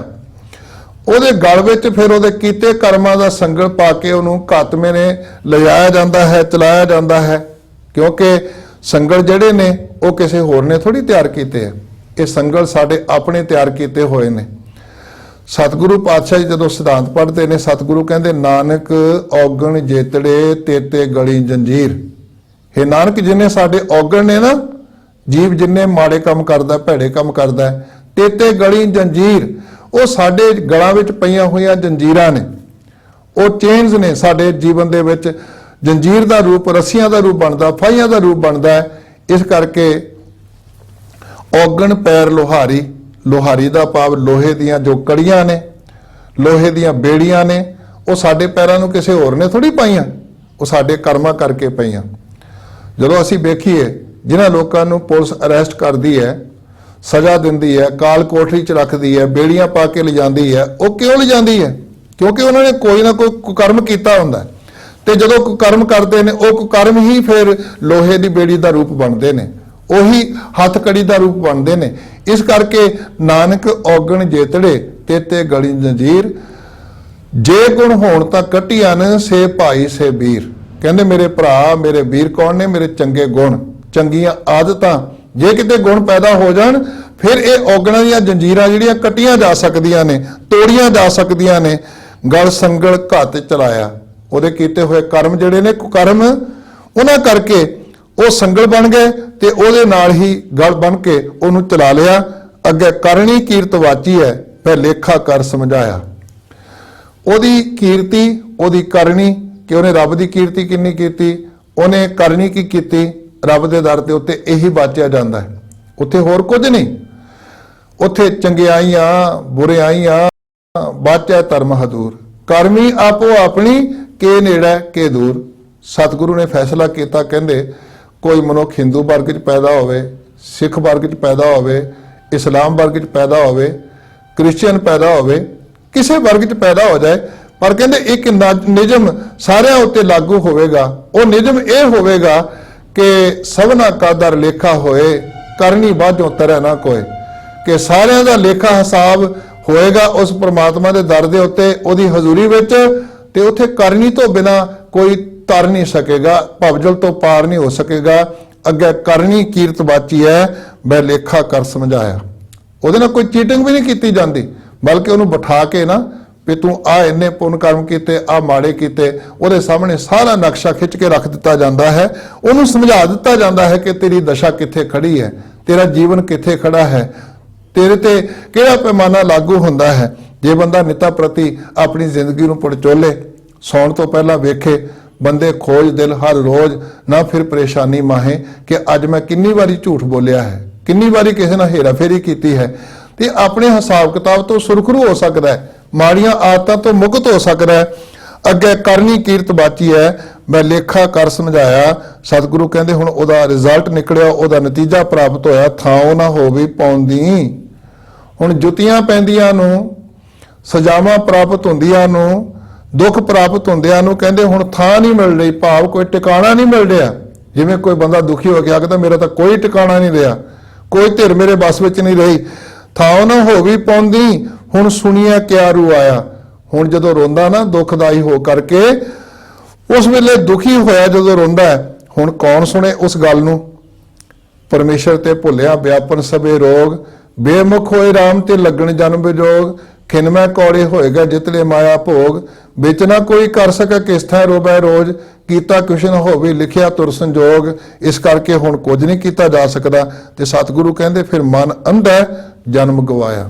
ਇਸ ਜੀਵ ਨੇ ਆਪਣੇ ਮਨ ਵਿੱਚ ਮਨ ਕਰਕੇ ਜਦੋਂ ਅੰਨਾ ਹੋ ਗਿਆ ਨਾ, ਅਗਿਆਨਤਾ ਵਿੱਚ ਫਸ ਗਿਆ, ਔਗਣਾ ਵਿੱਚ ਫਸ ਗਿਆ, ਜਿਹੜਾ ਜੀਵਨ ਸਾਨੂੰ ਪ੍ਰਾਪਤ ਹੋਇਆ ਸੀ, ਬਣਜ ਕਰੋ ਬਣਜਾਰਿਓ ਬਖਰ ਲੈ ਸੰਭਾਲ, ਤੈਸੀ ਵਸਤ ਵਿਸਾਈ ਹੈ ਜੈਸੀ ਨਿਭ ਹੈ ਨਾਲ, ਭਾਈ ਰੇ ਰਾਮ ਕਹੋ ਚਿਤ ਲਾਏ, ਹਰ ਜਸ ਬਖਰ ਲੈ ਚੱਲੋ ਸ਼ਹਿ ਦੇਖੈ ਪਤੀ ਆਏ।